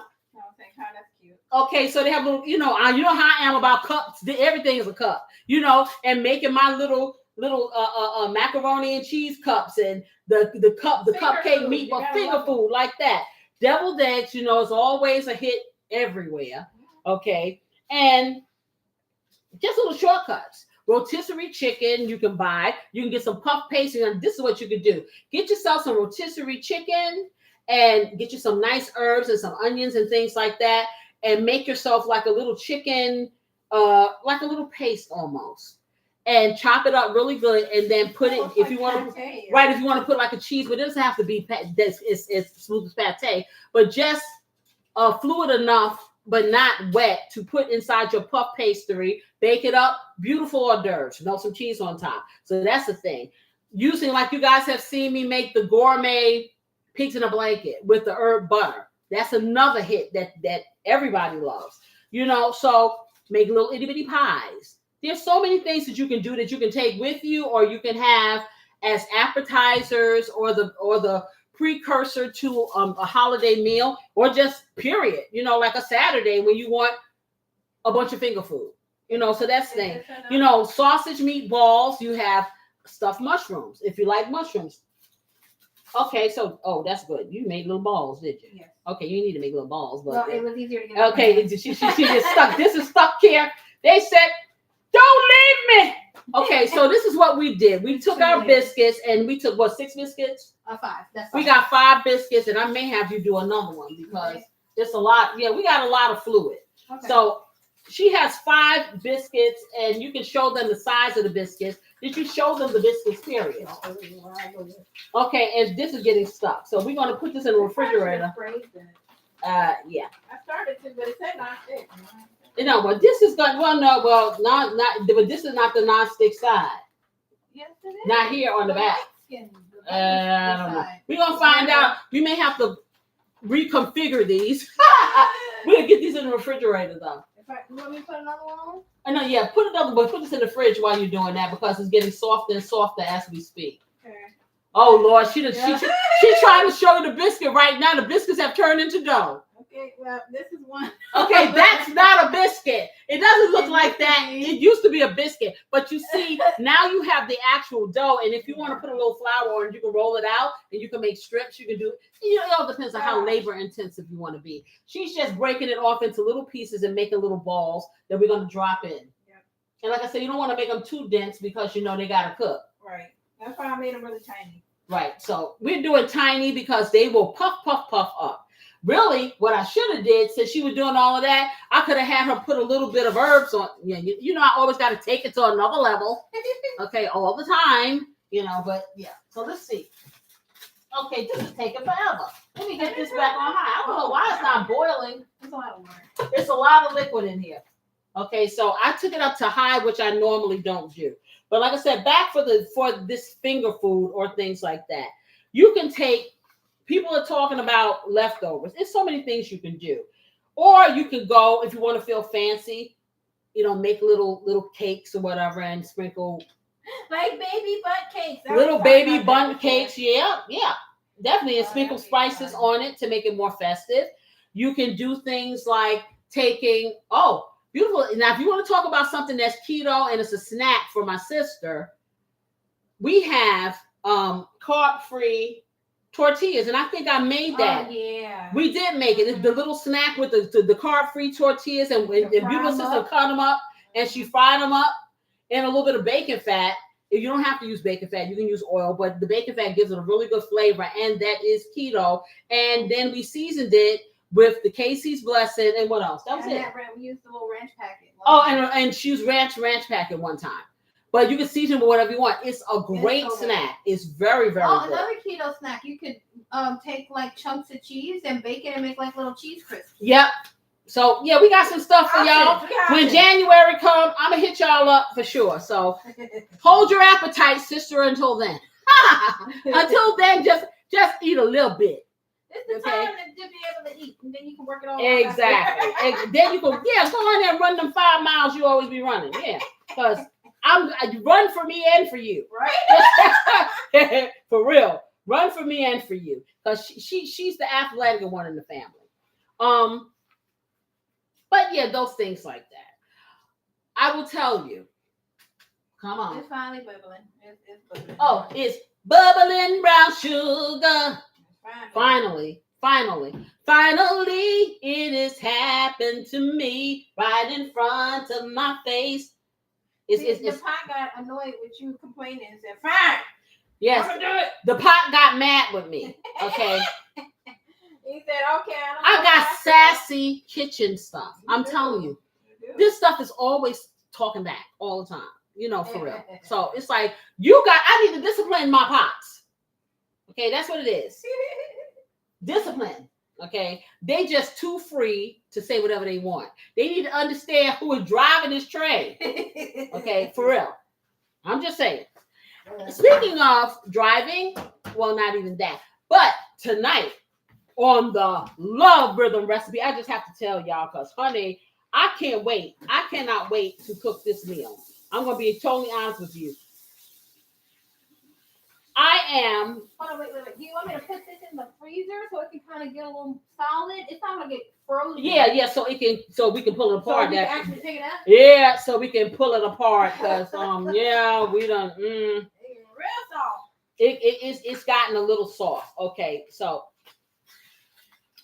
of course now I'm trying to plug my other show tonight because I'm here with y'all all day pretty much on Saturday. You get a little break and you get to take a nap before I hit you with the grown folks stuff.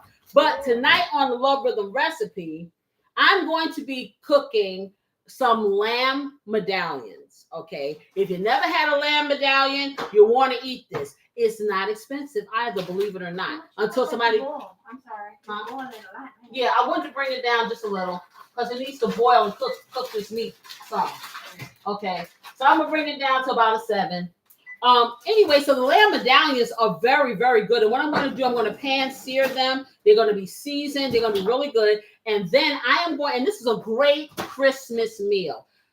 For me, Christmas, I kind of take it to different limits because, hey, I done had turkey, I done had ham. Of course, I'm going to cook a ham because that's what they want.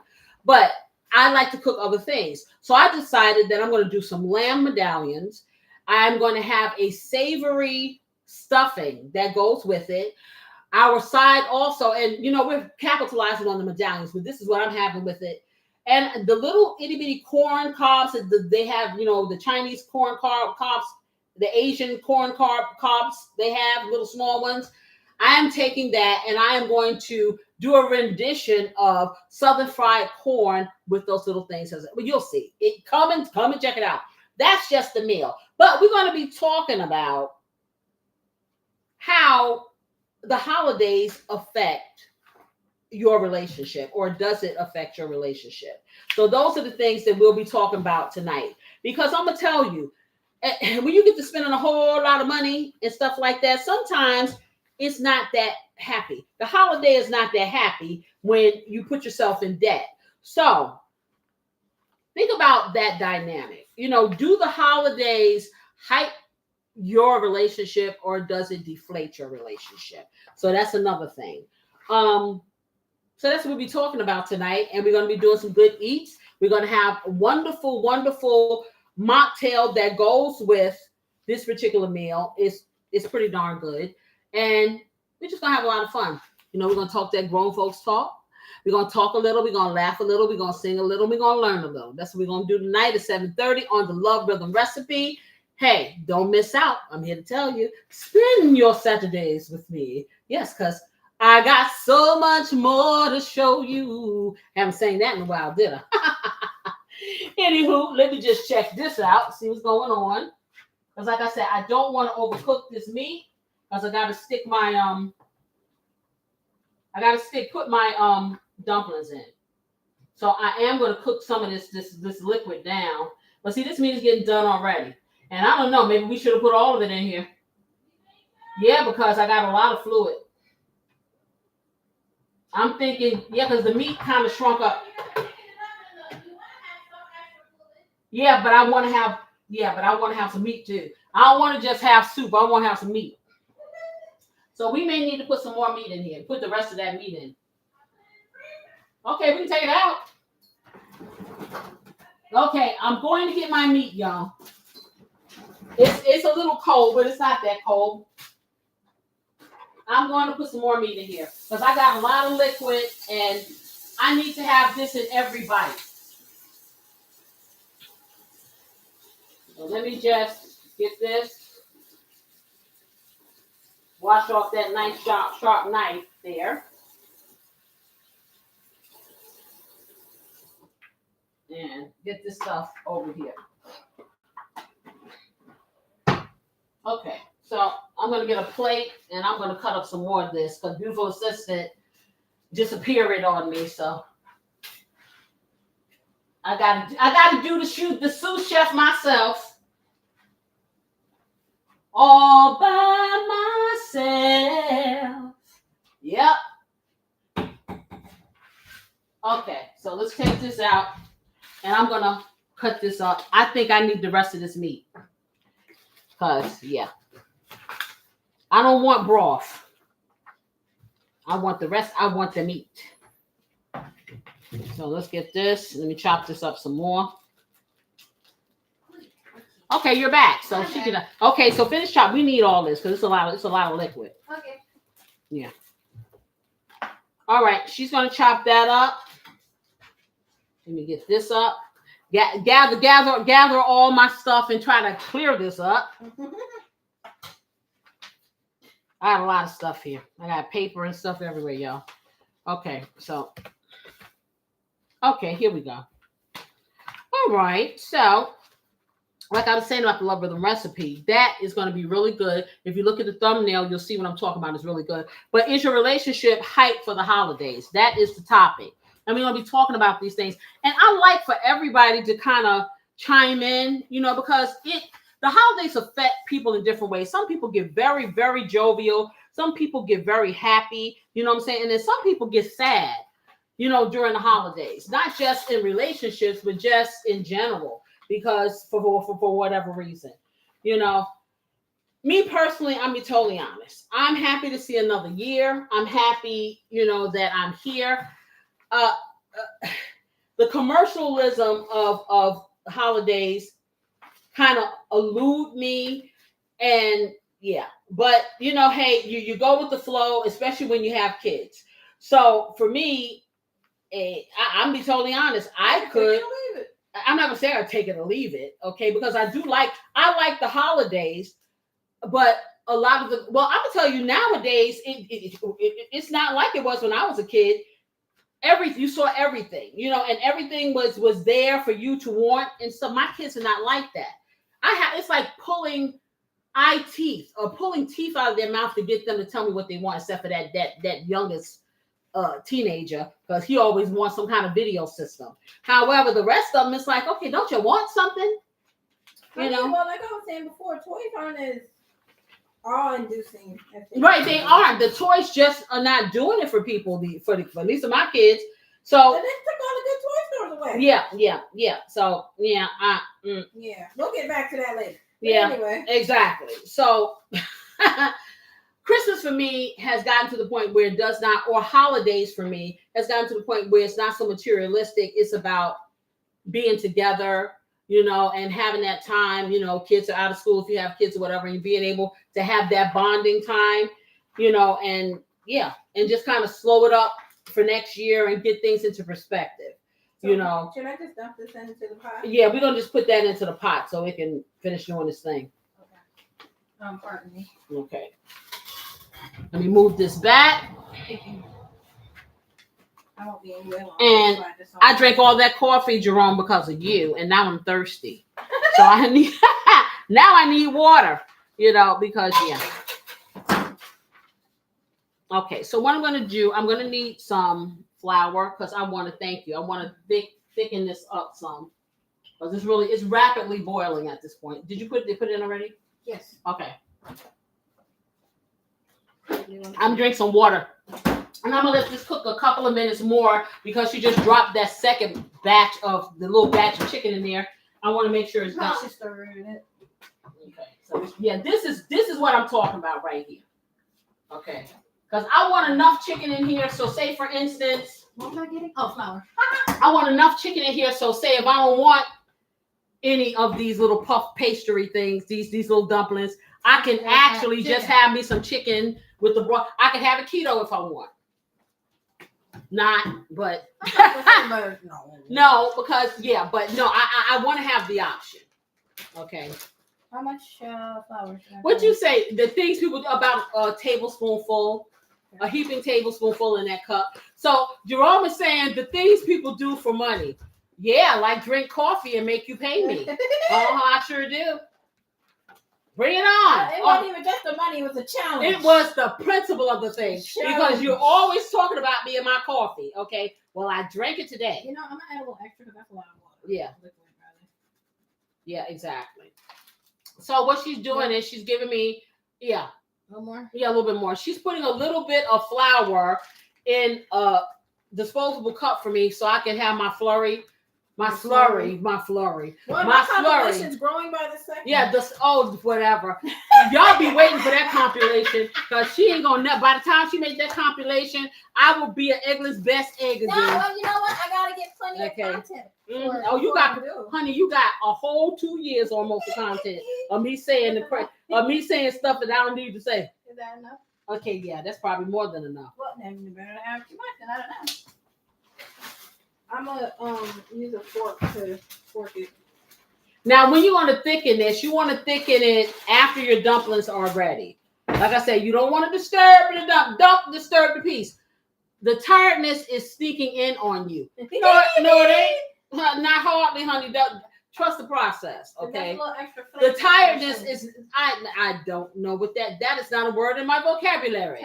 Okay, what you want me to do? Tap dance across the floor? Okay. You want you to be like that guy from the the Apollo night. Exactly. For real. Like, no. What's creeping in on me is I'm happy I'm not in pain, and I'm gonna make sure I stay that way to the end of the night. Okay. So yeah, I'm gonna sit my little happy behind right on this chair until I don't want to sit there. But anyway, I need some more water.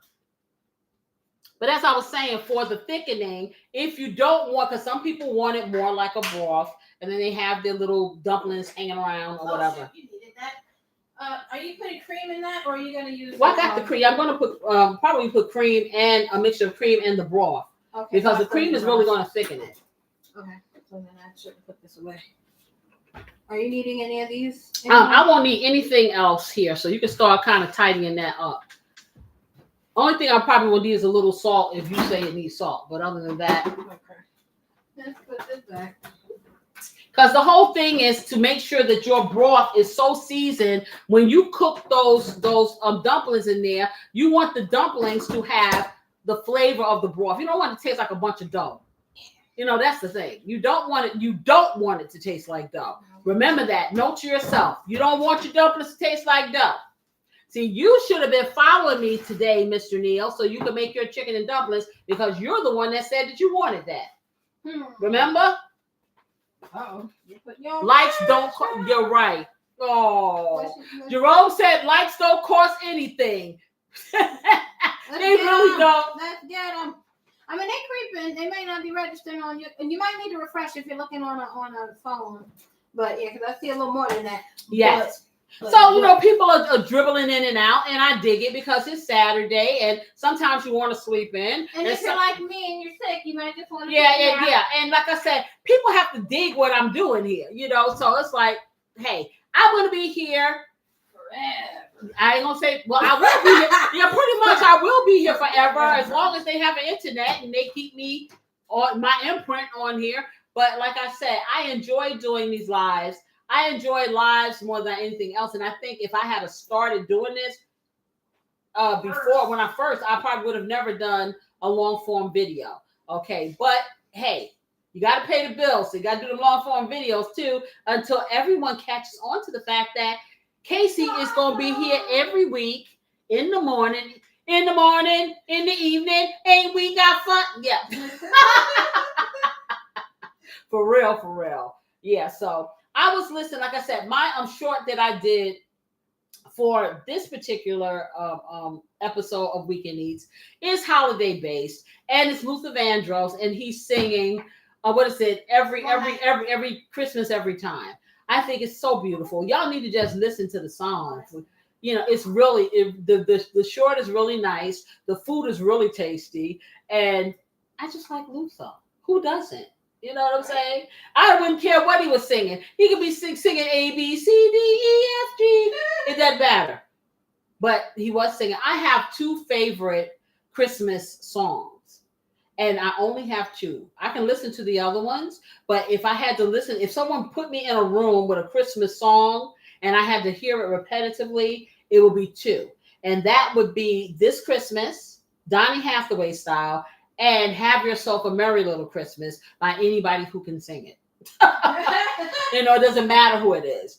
And yeah, so that's like, those are my favorite Christmas songs. I'm sorry, and I love Christmas music too, but there's just this one song that makes me cringe because they play it so much. What? It's time! It's who? The one Mariah Carey, the All I Want for Christmas. Okay, she's saying Mariah Carey's song, All I Want for Christmas, kind of makes her cringe. Okay, they play it a lot. Yeah, and they also play, well, people of my era play a lot of The Temptations' Silent Night. And it's nice, okay, but for me hitting home, I have to hang all the mistletoe. I'm gonna get to know you better. Yeah, I love it. This Christmas. I love that. Yeah, I love that. I listened to that over I'm on here that again. We're caroling through the night. Oh, yes, I love that. Made a good version of that. Who? And it's a newer age. And Chris Brown, you know. Yeah, I heard that. It's not as good, but it's. See, I'm Donnie all the way. That's just what it is. And this Christmas will be a very special Christmas for me. Yeah. Yeah, exactly. Yes. Now, if I just remember all the words, I'm going to learn all the words and I'm going to sing it before Christmas, the whole song, I promise you. And then for me, I don't know. I've heard so many people sing this song, but I don't care if you can sing. I love this song. I just love the words, you know. Have yourself a merry little Christmas. May your heart be light. From now on, your troubles will be out of sight. I love that song. Oh, Me too. That's pretty. have yourself a merry little Christmas. Oh, who's that? Best friend? Yes. Oh, thank you. Yes, I felt that. Yes. I felt that. I love that Now that song. puts you in the holiday spirit. That puts you in the holiday spirit. It brings back nostalgia. I could just see all the Christmases I had as a child with my siblings and stuff. I'm sorry? I don't know. She probably made some holiday songs, I'm sure. But I don't know who made that song. I don't know. Different artists have made that song. What'd you say, Teresa? At Christmas time. What's LV? Live? What is LV? Oh, maybe live. Live, On maybe? Christmas? Yeah. Maybe you should sing it on Christmas. Oh, you Day want me live? to sing this Oh. on Christmas? Child, ain't nobody gonna be listening, looking at me on no Christmas Maybe day. you could turn it on just to sing Maybe it on Christmas Eve, yeah, because I really do love that. That song, I don't know if I could get through singing the whole song because, yeah. Yeah. Yeah, those songs do the thing. I don't know if I could get through that one, y'all, because it just really, I don't know, it just touches me. And Recipe Royce said same. Christmas was great, wonderful memories. Yes, we used to have great Christmases. We really did. We really bought into the Christmas thing. The hype, man. You know, really, we bought it. No. It like for me, it's like I start out like about the holidays, but like when like this time right now when you prep the house and you get the garland and all that, it puts you in the spirit as you do it. Yeah, because see, our mother, like I said, was a big holiday person. She was a big celebrate everything person, you know, really. Everything. Oh God, I remember all the crazy things that I would think is crazy, but I don't know if she had all the hours in the day, child. Because I'm gonna be totally honest. That lady celebrated everything. If it was Frog Day, she decorated it. Frog hats and play some. She got some frog hats. She really was a holiday person. And I would remember, like I said, I probably told the story before, probably last year.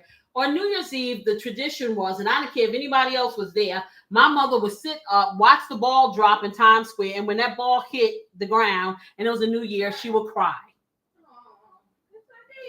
Yeah, exactly. And that's what it was. And I didn't, I never knew why she was so, teary about it, but that's what it was. That she was so joyful that she made it to the next year. It wasn't about what's going to happen in that year. It wasn't about what happened before. It's about the here and now, and I'm still here. And I'm still standing. Okay, you said, yeah. You said, I don't know. She worked, but she was somehow always spending time with us. Yeah, I'm here to tell you, we don't know how she did it. Okay? We don't know how she did it. She was always there for every. Like I said, I was a little singer. Okay, so my sisters and them got dragged to every single show, everything, every play, every show, every event. There was nothing that my mother did not participate in while running a house with 4 children, house impeccably clean, cooked every single day, had hot meals, packed lunches, went to every school meeting, helped you with homework, helped you with projects, talked to you. Yeah. She does everything. Yeah. Oh, yes. Remember her dancing in the kitchen? Yes. My mother was like soaking wet, 99 pounds. She had no hips, she just, Lord have mercy. But honey, she would do that same dance, that one dance, and she would just throw that all around and she would dance.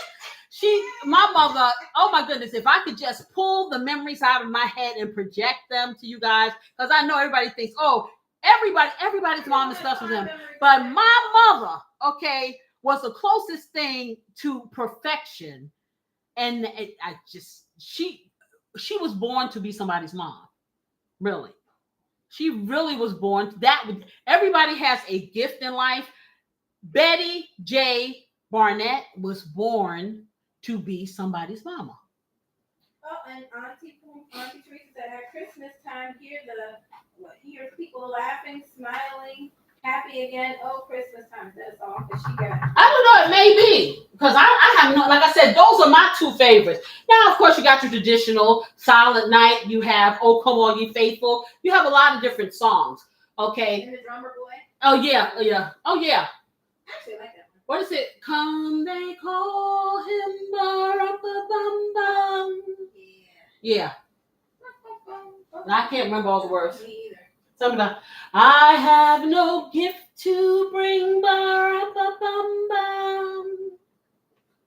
Something about the newborn king. I can't remember all these words. No. Isn't that more on the like religion? Well, yeah, because it's about the if you believe in the birth of Christ or whatever. But these are all Christmas songs, and of course Jingle Bells.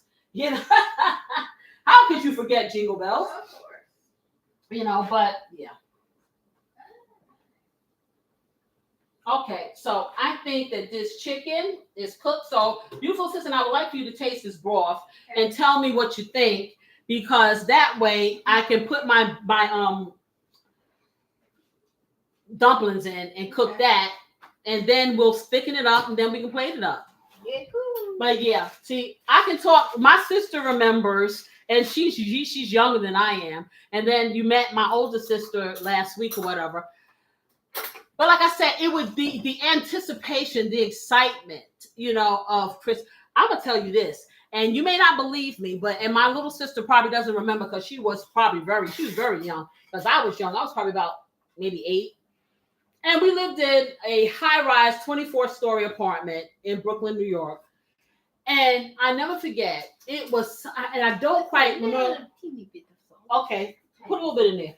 And I'll never forget, something happened. It was Christmas Eve.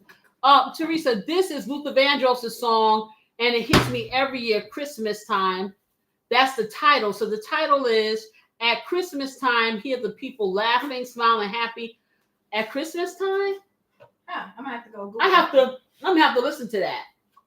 But anyway, so I think what it was, and people may not believe me, I remember the story vaguely, but it was a Christmas Eve. Is it that one?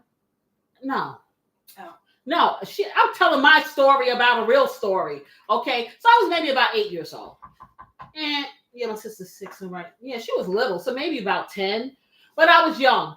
And so my father, as I told you guys, worked 3 jobs in the hospitals, okay? And he would work from morning to night or whatever. So I think he worked Christmas Eve or whatever it was. And so he came home late. That's good. Sorry. And I don't know what it was. He was supposed to go back out. That's what it was. We saw a white, now this is in New York City. The only birds we ever saw was pigeons. That night, it was snowing. It was snowing out. We had a big terrace. And we looked out the window, and there was a white dove. I kid you not. It was not a white pigeon. No, they don't have doves in New York. That's what I'm trying to tell you. Okay, there was a white dove on that, just sitting on the snow on our terrace. Wow. 17 flights up, which is not strange for a bird, but a white. We're talking New York City. I had never seen a real bird till it's just the pigeons. So that was strange. But my father was supposed to go out and he didn't go. Well, thankfully he didn't, because he would have been in a major car accident had he. And so maybe the dove was like a sign, okay. It was like an omen. I'm just telling you. That's crazy. We never saw anything like that again. Okay. So that's a little story for me. And it was Christmas Eve. Yes. The last Christmas that I spent with my mom before she passed away, my father went down to Alabama and he took my little sister with him. I think he didn't take my brother. I don't know. You have to correct me, little sister. Did you take the brother too? But they went down there to spend Christmas with his mother, his grandmother, and my mom stayed up because she had to work. So I stayed there, and it was like the best Christmas. It was one of the best Christmases. It's one that I remember. She just went because my little sister was a daddy's girl and she had to follow him everywhere. That's what it was. And so he took her. And my brother and I were here with my mom. And it was really, really, we didn't know that was going to be the last Christmas But Don't get that. yeah. Intermission. Nope. Checking the soup. Yeah. See, this is all stories that should work for tonight. No, because I'm saying tonight is about grown folks. Well, I'm saying just to kind of segue into how it affects your thought process throughout, holidays. Does it at all impact? Well, tonight is more so how it affects relationships, because you may have a spend. You know what I'm saying? You may have a spender. You have one person that's that spends a lot, and the one that's more thrifty, and realizes a holiday is but a fleeting moment, and you got to pay them bills afterwards, so they want to still be frugal. Then you have some people just love gift giving, so they go overboard. So those dynamics like that, in a relationship, and how does it affect it during the holidays or the aftermath? Yeah. Okay, so you are bubbling brown sugar. So what I'm going to do now, because I'm going to take it down because it needs to boil a little, but not so rapidly. I'm going to slow it down, and then we're going to start putting those dumplings in. And we're going to cook the dumplings covered for about 15 minutes, 20 minutes, and I will check them, but I don't want to disturb. Don't disturb this room, So, yeah. But like I said, I have very fun. I would not change my childhood for anything in the world. And then trust me, ain't no perfection up anywhere. But I would do it all again. Yes, I would. Again and again and again. Exactly the same as it Exactly the same as it was. With one exception, if I knew that my mother wouldn't be here, if I knew that, I would probably do one thing different. You know what I'm saying? To make sure that she was here to see these moments. But other than that, and I don't control that, but you think, what if, woulda, coulda, shoulda, and yeah. But I will tell you this, I know one thing, she'd be proud of all her children. Yes, she would. So the work you put in was worth it. Okay. Okay, so I think, did you put enough salt in there, you think? Okay. All right, so I'm going to I'm going to try to get these little balls off of here and put them in here. Okay, maybe I'll start from the bottom and work my way up. Well, they should be harder now because they've got that coldness. Okay, so let's take them off. Ooh, they're a little mushed up in here. Okay. Ooh, beautiful assistant. Okay, so these the ones on the bottom don't look like little balls anymore. Maybe you should have started from the top. Nope. Yeah, these right here is okay, let me help you. Okay, so I'm not gonna even roll it. It don't have to be rolled. We just gonna pat them. No, we gonna pat them, y'all. We gonna make them look like little coins. That's what we gonna do. Because you don't want them too thick. You don't want them too. You want to kind of push them down a little because, that would feel kind of frozen. Well, that's what I said. That was kind of quick for it to get frozen. Okay, all right. So this is stuck to my fingers. I'm going to drop the first one and scoot over there, beautiful assistant. So look, y'all. Wait, let me bring this closer. We're going to see what happens. If they eat it and don't look good, then you know it wasn't good. Okay. Okay, so I'm going to take this one that's sticking to my hand, and I'm going to just drop it in. Okay, and I can't get it. It don't want to go. It says, no! Okay, one's in. Okay. I'm gonna keep dropping. Okay, keep dropping. Just drop them nicely around. Yep.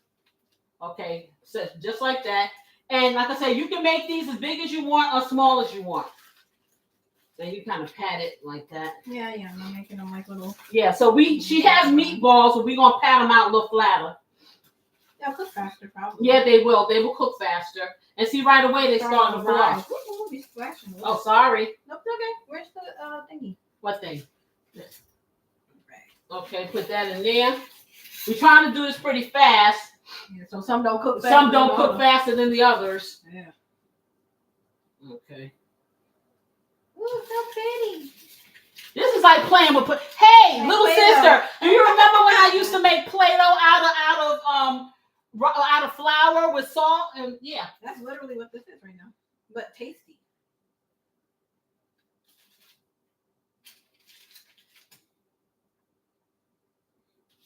Yeah, I always remember being extra on holidays when I was little. I would come up with like the most ridiculous thing that I can ask for from Santa. I remember one year I asked for a miniature sized cooking station, like a whole kitchen, but tiny, that actually cooked food. Listen, she was dangerous. She had a doll they call Susha. Oh God, no, not See, I'm saying like you gotta make these small, and the reason why I say look how they fluff. We gotta hurry up. I'm working. I'm trying. You can take this back up to because it's as we're putting these in. They just float right The on heat up. is going down, and I gotta get a top on here, so I gotta do this pretty quickly. Okay, we're working. But they fluffing up. Yes, sir. Shoot, maybe we should have used a little bit of that Yeah, we could have made them smaller. or less. No, I like the fact that because we got a whole pot of stuff here. No, it's soak up all the juice. No, it's not. We got a lot of juice. I ain't never seen this made before, so I'm gonna roll with Okay, but you've never seen a whole pot of chicken and dumplings either. I haven't. You're right. That's what I'm saying. I don't know what it's gonna be. Okay, It's gonna we be need to, delicious. yeah, we gotta move these around first. Yeah. I'm trying not to hit the ones that are floating. Oh boy, those are fluffing up. Oh my goodness. Almost immediately. We gotta get the top. Yes, We gotta get the top on here, y'all. They're looking pretty. They're all different sizes. I know that. You said you include everybody and everything. Okay. Yeah, I used to have some crazy requests for Santa. Yes, I did. Yeah, for Santa. For Santa. For Santa. Yeah. Okay, these are coming together, so we need to. Yeah, we need to Should hurry we up. like shake the? Should we move them? I'm gonna try to move them over some because I said we ain't got nowhere to put them no more. exactly because these are getting so big. Let me move these over. Okay, put them in there. No, we need them. Well, I guess because they're floating. That doesn't mean They're floating to the top, exactly. Okay. But you know they're floating, which so means pretty, they're gonna be though. light and fluffy. I'm so excited. Okay, I got rid of all of mine. You need to hurry up. I'm tired. I'm trying not to. Okay, I'm gonna stop talking. I'm gonna put these down to the bottom. And listen, I say do not give them a whole lot of movement. But in this case, we kind of have to. Okay, yeah. I'm trying not to move them too much. Just moving them enough to make space. Now, this is a dish my mother loved, and I would not eat it when I was young. I didn't know what I was missing. Man, I don't remember ever having. I think I had it in a can when I was. Oh, can does not. It Does not compare. It made me feel like. But I already know this gonna be good. It smells good. It looks good. There's no reason for it to not The be. key is for your dumplings to be seasoned and not taste. So you got everything in there. Yes. Give me that. I need to stir. I got it. Never mind. Okay. I'll put this over here. Just Oh, like I know that. it's behind it. Okay, and I'll put the top on it. Okay. It's starting to break up. Yep. I need to bring this. Them up. Okay. Okay. So bring that up a little bit more. Bring that. Okay, Yeah, do for 8. 15 minutes. Okay. And then we're going to watch them because some of them been cooking already while we were putting that stuff in. Okay. Sorry. Okay. It'll be delicious. All right. If it's not delicious, we ain't going to tell you anyway. I'll eat the funny looking one. Now she gonna eat the crip walking dumplings. Not good, guys. I'm telling you. But you can also, like I said, roll them out and make them, in strips too. Right. Auntie Tracy said you always be coming up with something. I know, child. What did you ask for? No, she said not come. I think are you talking about food? I don't know. Or are you talking about Christmas gifts? Cause yeah, they always had good stuff, but. Oh my God, I remember you bought me 2 different. You're the reason why I like cooking. It's you. Because you bought me like 2 easy bake ovens. She bought me a Mrs. Fields oven. That joint was fire. Yeah, because that was for cookies, and Easy Bake was for baking cakes, and you can put some other stuff in there. I think we had like a Chuck E. Cheese one. You did. You had, you didn't have Chuck E. Cheese. You had Pizza Hut. Pizza. Yeah, I remember making pizza. Oh my God. And I made everybody eat them. Yeah. You taste this. You taste this. Yeah. I remember you started this. Well. It worked out though. No, Right. Play-Doh. Oh, she's talking about Play-Doh. Oh yeah. Mm-hmm. Could you make Play-Doh that's like edible? Well, Play-Doh, it is edible if you want to eat raw dough. But the Play-Doh that they sell in the store, I don't think that it is you can ingest that. Okay, because I'm sure it has stuff in there that you probably don't want to eat. Oh yeah. But I don't want to eat raw dough either. Nope. Not me. Not I. Not I. Thank you very much. Not I. Okay. So we're gonna see what we're gonna see. Because I'm not gonna disturb the piece of these things. And I'm gonna get my little slurry to thicken up things together while I'm standing here. And that simply is, I have about 2 tablespoons of regular flour. It doesn't have to be self-rising, just all-purpose flour. And you can do one or two things. Depending on how thick you want something, you can use a little bit of cream, heavy whipping cream, and mix this together. You can use water or you can use some chicken broth or whatever broth you have. This is just a quick way to thicken stuff up. It's called a slurry. So, let me take that down a little bit. I'm taking it down just one little tick.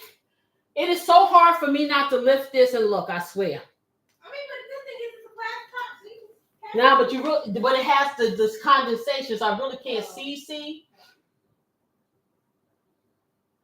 Okay. What? It's interesting.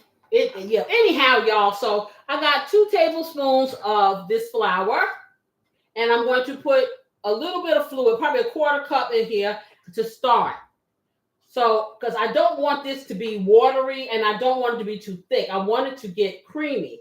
So I know I need more, so I'm putting more. So more of the chicken broth. Okay, like I said, you can do this with cold water. I like warm water, room temperature water, because right now, see this right here, you don't want that.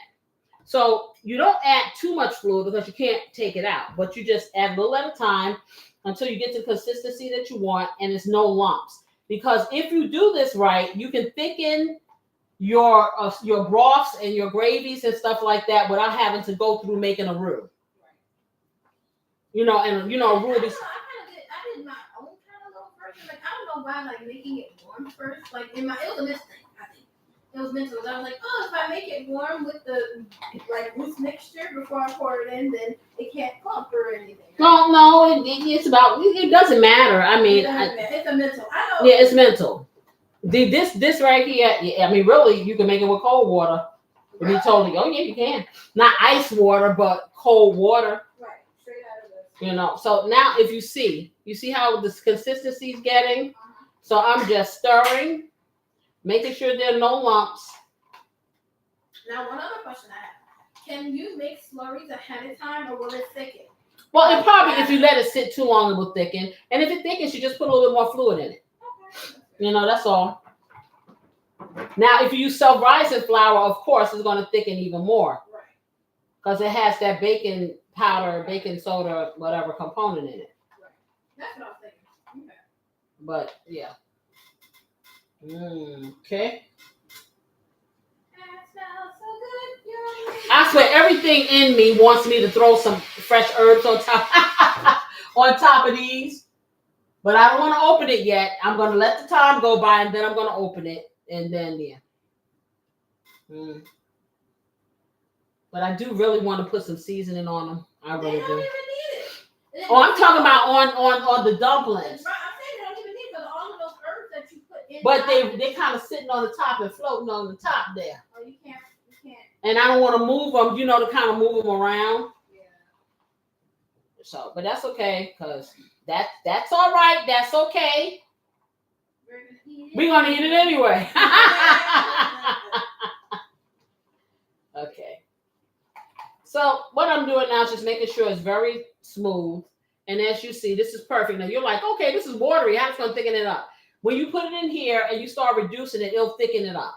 Okay. Because I'm not looking for stew, but I don't want water either. Okay, we're down to 8 minutes and 33 seconds. And I don't want to overcook them so they fall apart. So it's a delicate balance, y'all. Now I may have a few down here that fall apart because it took us forever to get them in there. You know. But beautiful sister says she'll put those away nicely. Without a second thought. Okay. What you also can do when you do your slurry, you can season your slurry so you can make sure it doesn't taste like flour. But you want to make sure that it is cooked. What did I do with it? I guess we put it. Beautiful assistant put all my stuff away. I know I did, but you know me. I'm always seasoning stuff, so I'm gonna stick a little bit of Casey's blessing in my slurry. That way, my slurry tastes delicious, and it smells good too. Oh boy, that's the best. Even through my sick nose, I can smell. Okay, there you go. And this should be enough to thicken it. If it's not enough, then you make a little bit more and you put it in there because it depends on how much liquid you have and what consistency you want to have. I don't know what you mean, sister. You said no play, Well, no the.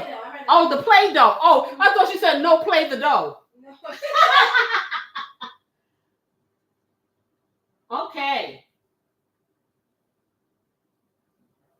That's going to be nice. Yes, sorry. That is going to be nice. Oh, it's so funny, right? I told you I bought these little burner things that I was supposed to use and didn't. Okay, so I used them for a lift on my computer. But on the front of the box, what am I looking at?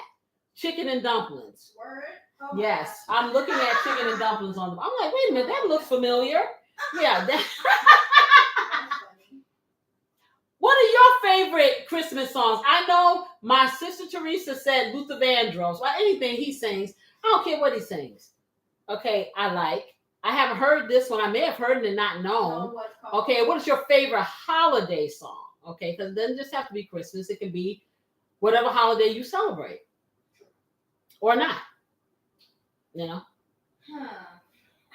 I don't listen to holiday songs. I don't either. I try not to listen to holiday songs except for those two. And it's usually when I am cooking, or Christmas Eve, then I'll put those, I'll keep saying, I can't say her name, okay, but I'll keep saying, repeat. We'll call her Al for now. Yeah, exactly. I keep saying Al, repeat, and so then she will repeat. Puts it on auto repeat. Exactly. It just keeps playing it over and over and over again. Well, I know one song that I typically listen to during the holiday. I don't know if it's a holiday song, but remember the song I mentioned last week, the Jesus is Love song? Okay, Jesus is Love. Okay, yeah. I don't know if it's a holiday song, but it's a nice song. I love it. That's the Commodores. That's the Commodores before Lionel Richie by himself. That's all right. Was he the lead singer? Yes. Okay, that makes sense. Okay. Did any of the other Commodore members make it on their own? Well, after Lionel Richie left the group, the Commodores made a couple of albums, and they made a song that I really did like called "Painted Picture." And you're my painted picture. You fill my life with color. Yes, I like that song. Mm-hmm. That was more so like on the style of Commodores. I mean, not Commodores, of Earth, Wind and Fire type. Yeah. That's what it sounded to me. Yeah. So I did like that, but pretty much after that, they didn't do a whole lot of top hits or whatever when Lionel Richie left. It's the same thing with LTG. LTG had Jeffrey Osborne. Jeffrey Osborne was with this group, and they were very successful, 70s or whatever. And he left, and he had a long stint of a solo career, and he was good, but after that, I don't know if LTG, after he left, I think it kind of didn't fizzle out, but they weren't as popular because he was the lead singer. Okay. That seems to be like a common theme with a lot of groups. Yeah. If the lead leaves, the rest kind of just fizzle out. Yeah. I don't know if it fizzles out, but the popularity. Okay. because people tend to gravitate towards the person out front. Right. You know. Because they're the most familiar. But see, like then I think about like groups like Destiny's Child. Like you know all of the members because it wasn't that many of them. No, you know all the members, but Beyonce was the feature. True. That's true. But You know. Kelly Rowland needed a little something. You know, Beyonce was the feature. I think that group was designed around her career. Yeah. Was it her mother's name Destiny? I don't know. I'm gonna have to Google that. Because it's literally Destiny's Child. Yeah, and that would be, yes. I don't think her mother's name is Destiny. I think they named it that because that was her destiny. Mm-hmm. I don't know. I don't follow that, closely to No, but her name's Tina. To ascertain why things are. No, you know what? It still works though. Because if you say it like in Destina. Oh, child. Brother, here she goes. Destina's child, really? Destina's child. That's Tina's child. Oh yeah, okay, really? Only beautiful assistant, That's Tina's child. Yeah, okay. Her downstairs.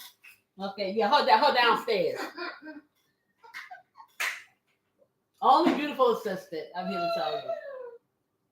That's what I do. I'm like anticipation. How much time left? 1 minute. It is 1 minute 55 seconds. Oh, I hope we didn't overcook them.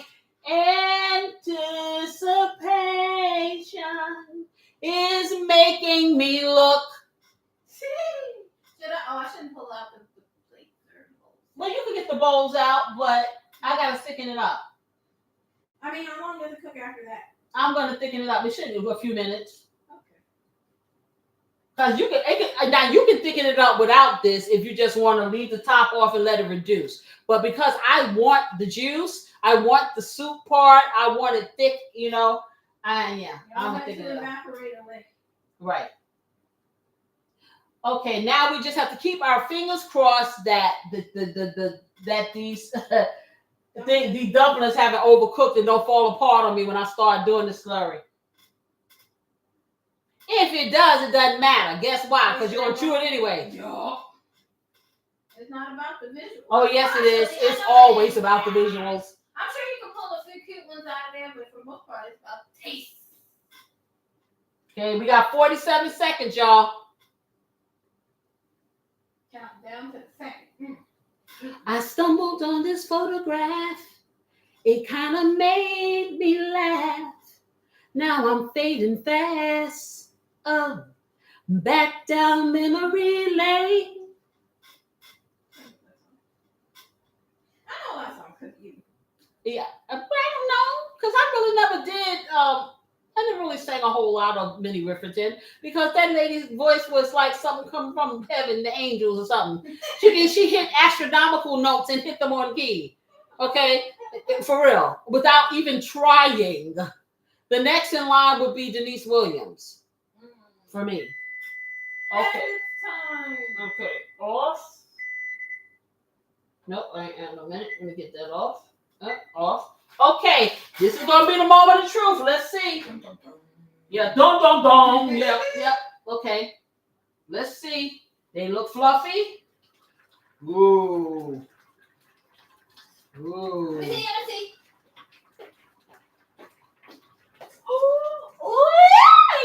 Yeah. Oh, it looks pretty thick already. Did you put No, it don't look thick. It's not thick enough. Well, it's not thick enough, but I mean, I think doesn't the flour from the Okay, let me turn it down. It's trying to pop me. The flour from the dough also adds. Yeah, it does, but I want it a little bit thicker, so I'm gonna hit it off, y'all, with the slurry. Just a little bit.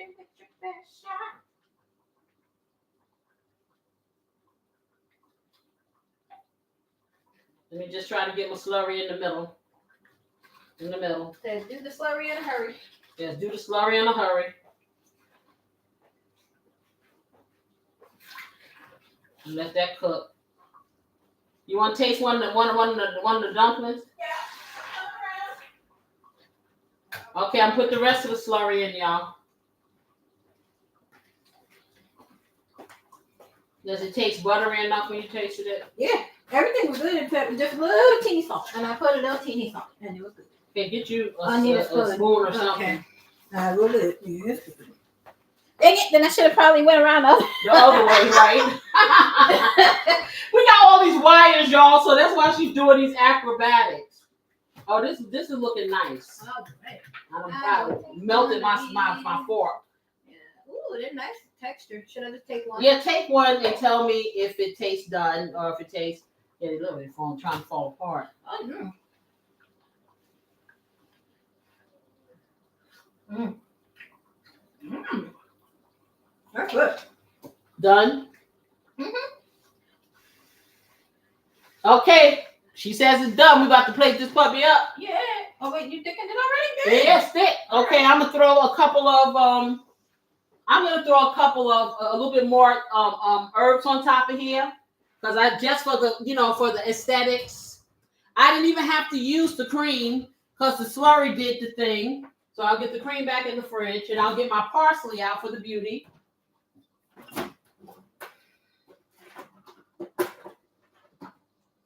Okay, let's get some bowls. Yeah, and you just want to let it cook for a couple of minutes to make sure that the flurry. Oh, see, that's real thick. That's gonna be good. Okay. I'm walking the wrong way. I'm just going straight for the food. Like, okay, ready. Okay, yeah, there you go. So because it's so very warm, I think I'm gonna use a metal spoon. Okay, I'm gonna turn this off now and just let it kind of do its thing. And I'm gonna put the parsley on top to make it pretty, y'all. But there you have it. Beautiful. Here you go. I'm gonna go summon the peeps. Okay. Oh, and that just made my throat feel all nice. Made your throat feel better. Yeah. All right. I need a ladle. I need a ladle. Oh. Okay. Okay. I'll get the ladle. I'll start spooning this up. And you can move this stuff out the way. Well, we're gonna go get the people. Oh, well, you get the peoples, but move the table. Yeah, that too. Okay. Okay, so yeah, y'all can stay right here with me. Oh, watch out for the cord because I know I don't want y'all to have to be over here, and I don't want to leave you lonely. There's no one here. I just don't want to be lonely. She's going to get all the sick people so they can come and make themselves feel better. Yeah, it might make you feel better. Exactly.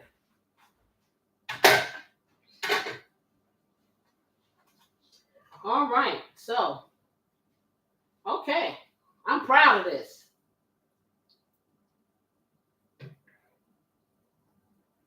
Okay, yeah, that's beautiful, beautiful.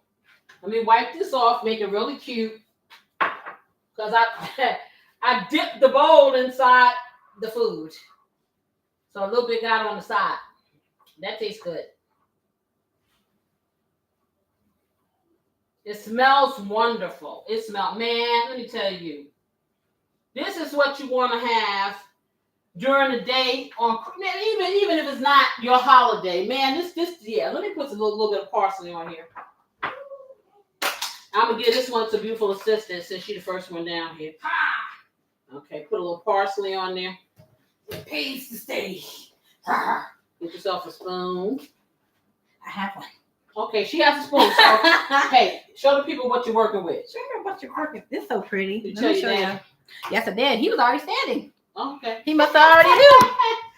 Look at that. Consider this one. Oh, yes. Oh, I'm leaning in. Okay, then let them see it. I'm showing.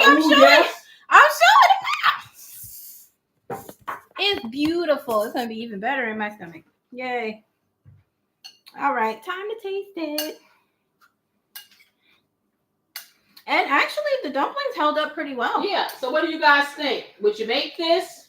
Well, we're going to find out. Does this say comfort to you? I'm just with the look of it. Oh, it looks delicious. It's going to taste even better. I'm talking about my peeps on there. We're going to give them a second. See, they're probably waiting for the taste test. Some stuff from kids. It's good. That's good. I'm trying not to burn myself. I've been waiting on this for a long You time. have for a long time. Long time. I've been loving you long time. It's delicious. The meat got really nice and tender. Perfect texture. And the dumplings, like I said, they still have some integrity. It's not just like mush in your mouth. It almost tastes like a biscuit that has been cooked in like the oven and just dipped inside the And the that's sauce what I wanted to get. without the crisp. But That's it's what you was good. going for, honey? Yeah. Mhm. Perfect flavor, perfect seasoning. Everything is delicious. Perfect texture and like the thickness of the sauce. It just soaks right into the dumpling. It's good. I'm gonna go over here and eat now. Okay, this is not helpful. Come back. Come back, Uncle Caroline. Corey, Come back. get a spoon, child. Lord have mercy. I have an excuse. I'm hurt. Okay. Okay, well, y'all gonna have to talk, see, yeah. Okay, there you are. Okay, go on over there and let me see your stuff. Okay, let me let you see. This is Grill Masters. Wow. And like I said, let me put this down. I hope that this is a good presentation because I'm sliding all over the place. It looks really good. Here you go. Thank you, darling. You're welcome. And Woo! like I mentioned earlier, my last taste of dumpling and chicken and dumpling was in a can. So I was never like, oh, I really like this. But I love this. I would do this every day. Now she's doing all this talking over there. You all will have to forgive me. I'm a bit under the weather. However, this smells delicious. With the little smells he can smell. Right, like the smell that fought through the stick. It fought its way through. All the good I'm sorry. flavoring and scents got through my sinuses. Before you speak any further, Auntie Teresa said hello, brother. Oh, Tata, hello. Oh, man, this is delicious. Man, this is good, baby. Okay. Oh, man. You want to tell him that? No. No. I thought I was going to get you. No, you said that's what one time. I know. Oh, That was reaction. yes. Did you bring your face down a little? Or Look, bring the camera up a little? here we go. Now you guys can see my face. Yay. The Woohoo! Okay. Grill Master in the house, y'all. Oh, my God. the flavor hits perfectly. Mm. The texture is amazing. Okay, that's all y'all getting.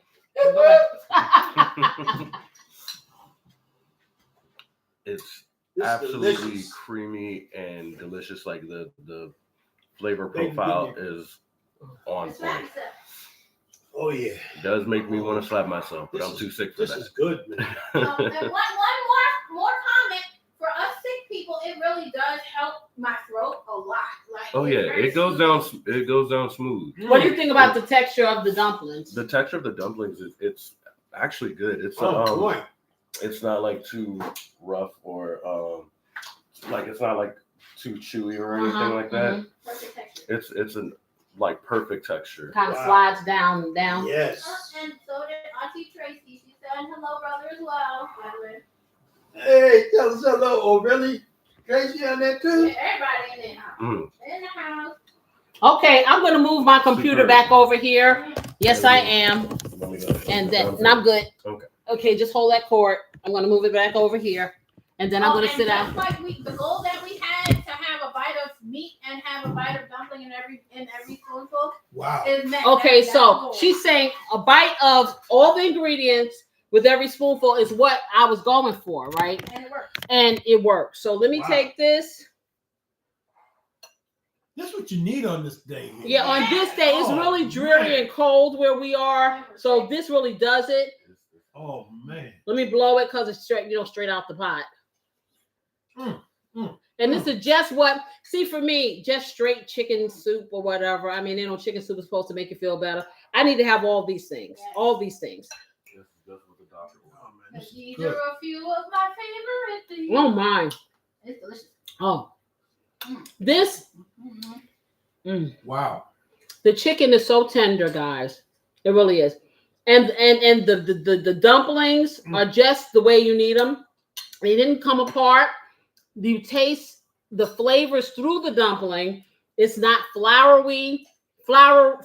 It doesn't taste like a bunch of flour. Okay. No, it does not. You know, No. and even after putting that slurry in there, I mean, the broth itself is so flavorful, it kind of transcended through the biscuit dough. So whether you make it from scratch or whether you use this, or if I would suggest using a biscuit like this, because even Pillsbury makes like frozen biscuits that are more like homemade. If you want, instead of the canned ones, I would do this. You just got to do that 15-minute ratio. And yeah, this it's delicious. oh my God. Oh my God. Jerome, you almost made me miss this because you made me. We need Volvo to price this. For $30.99. I don't know. Volvo's not here. I know. I'm doing it for $32.99. This is delicious. This you want to bring a taste to home.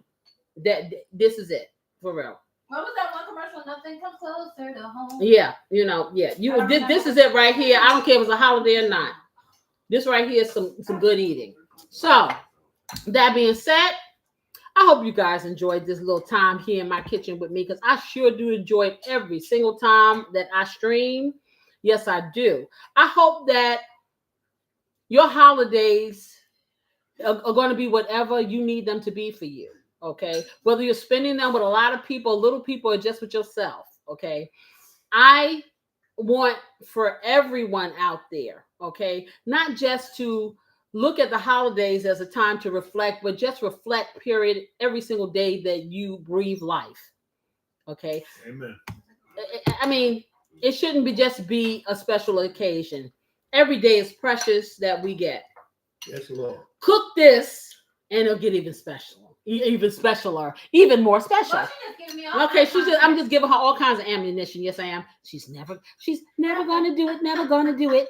Anyway, but like I said, I enjoyed this. I want you guys to come on over at 7:30 to the Love Rhythm Recipe. Hey, if you think this was good, check out those lamb tenderloins seared with a brown grape.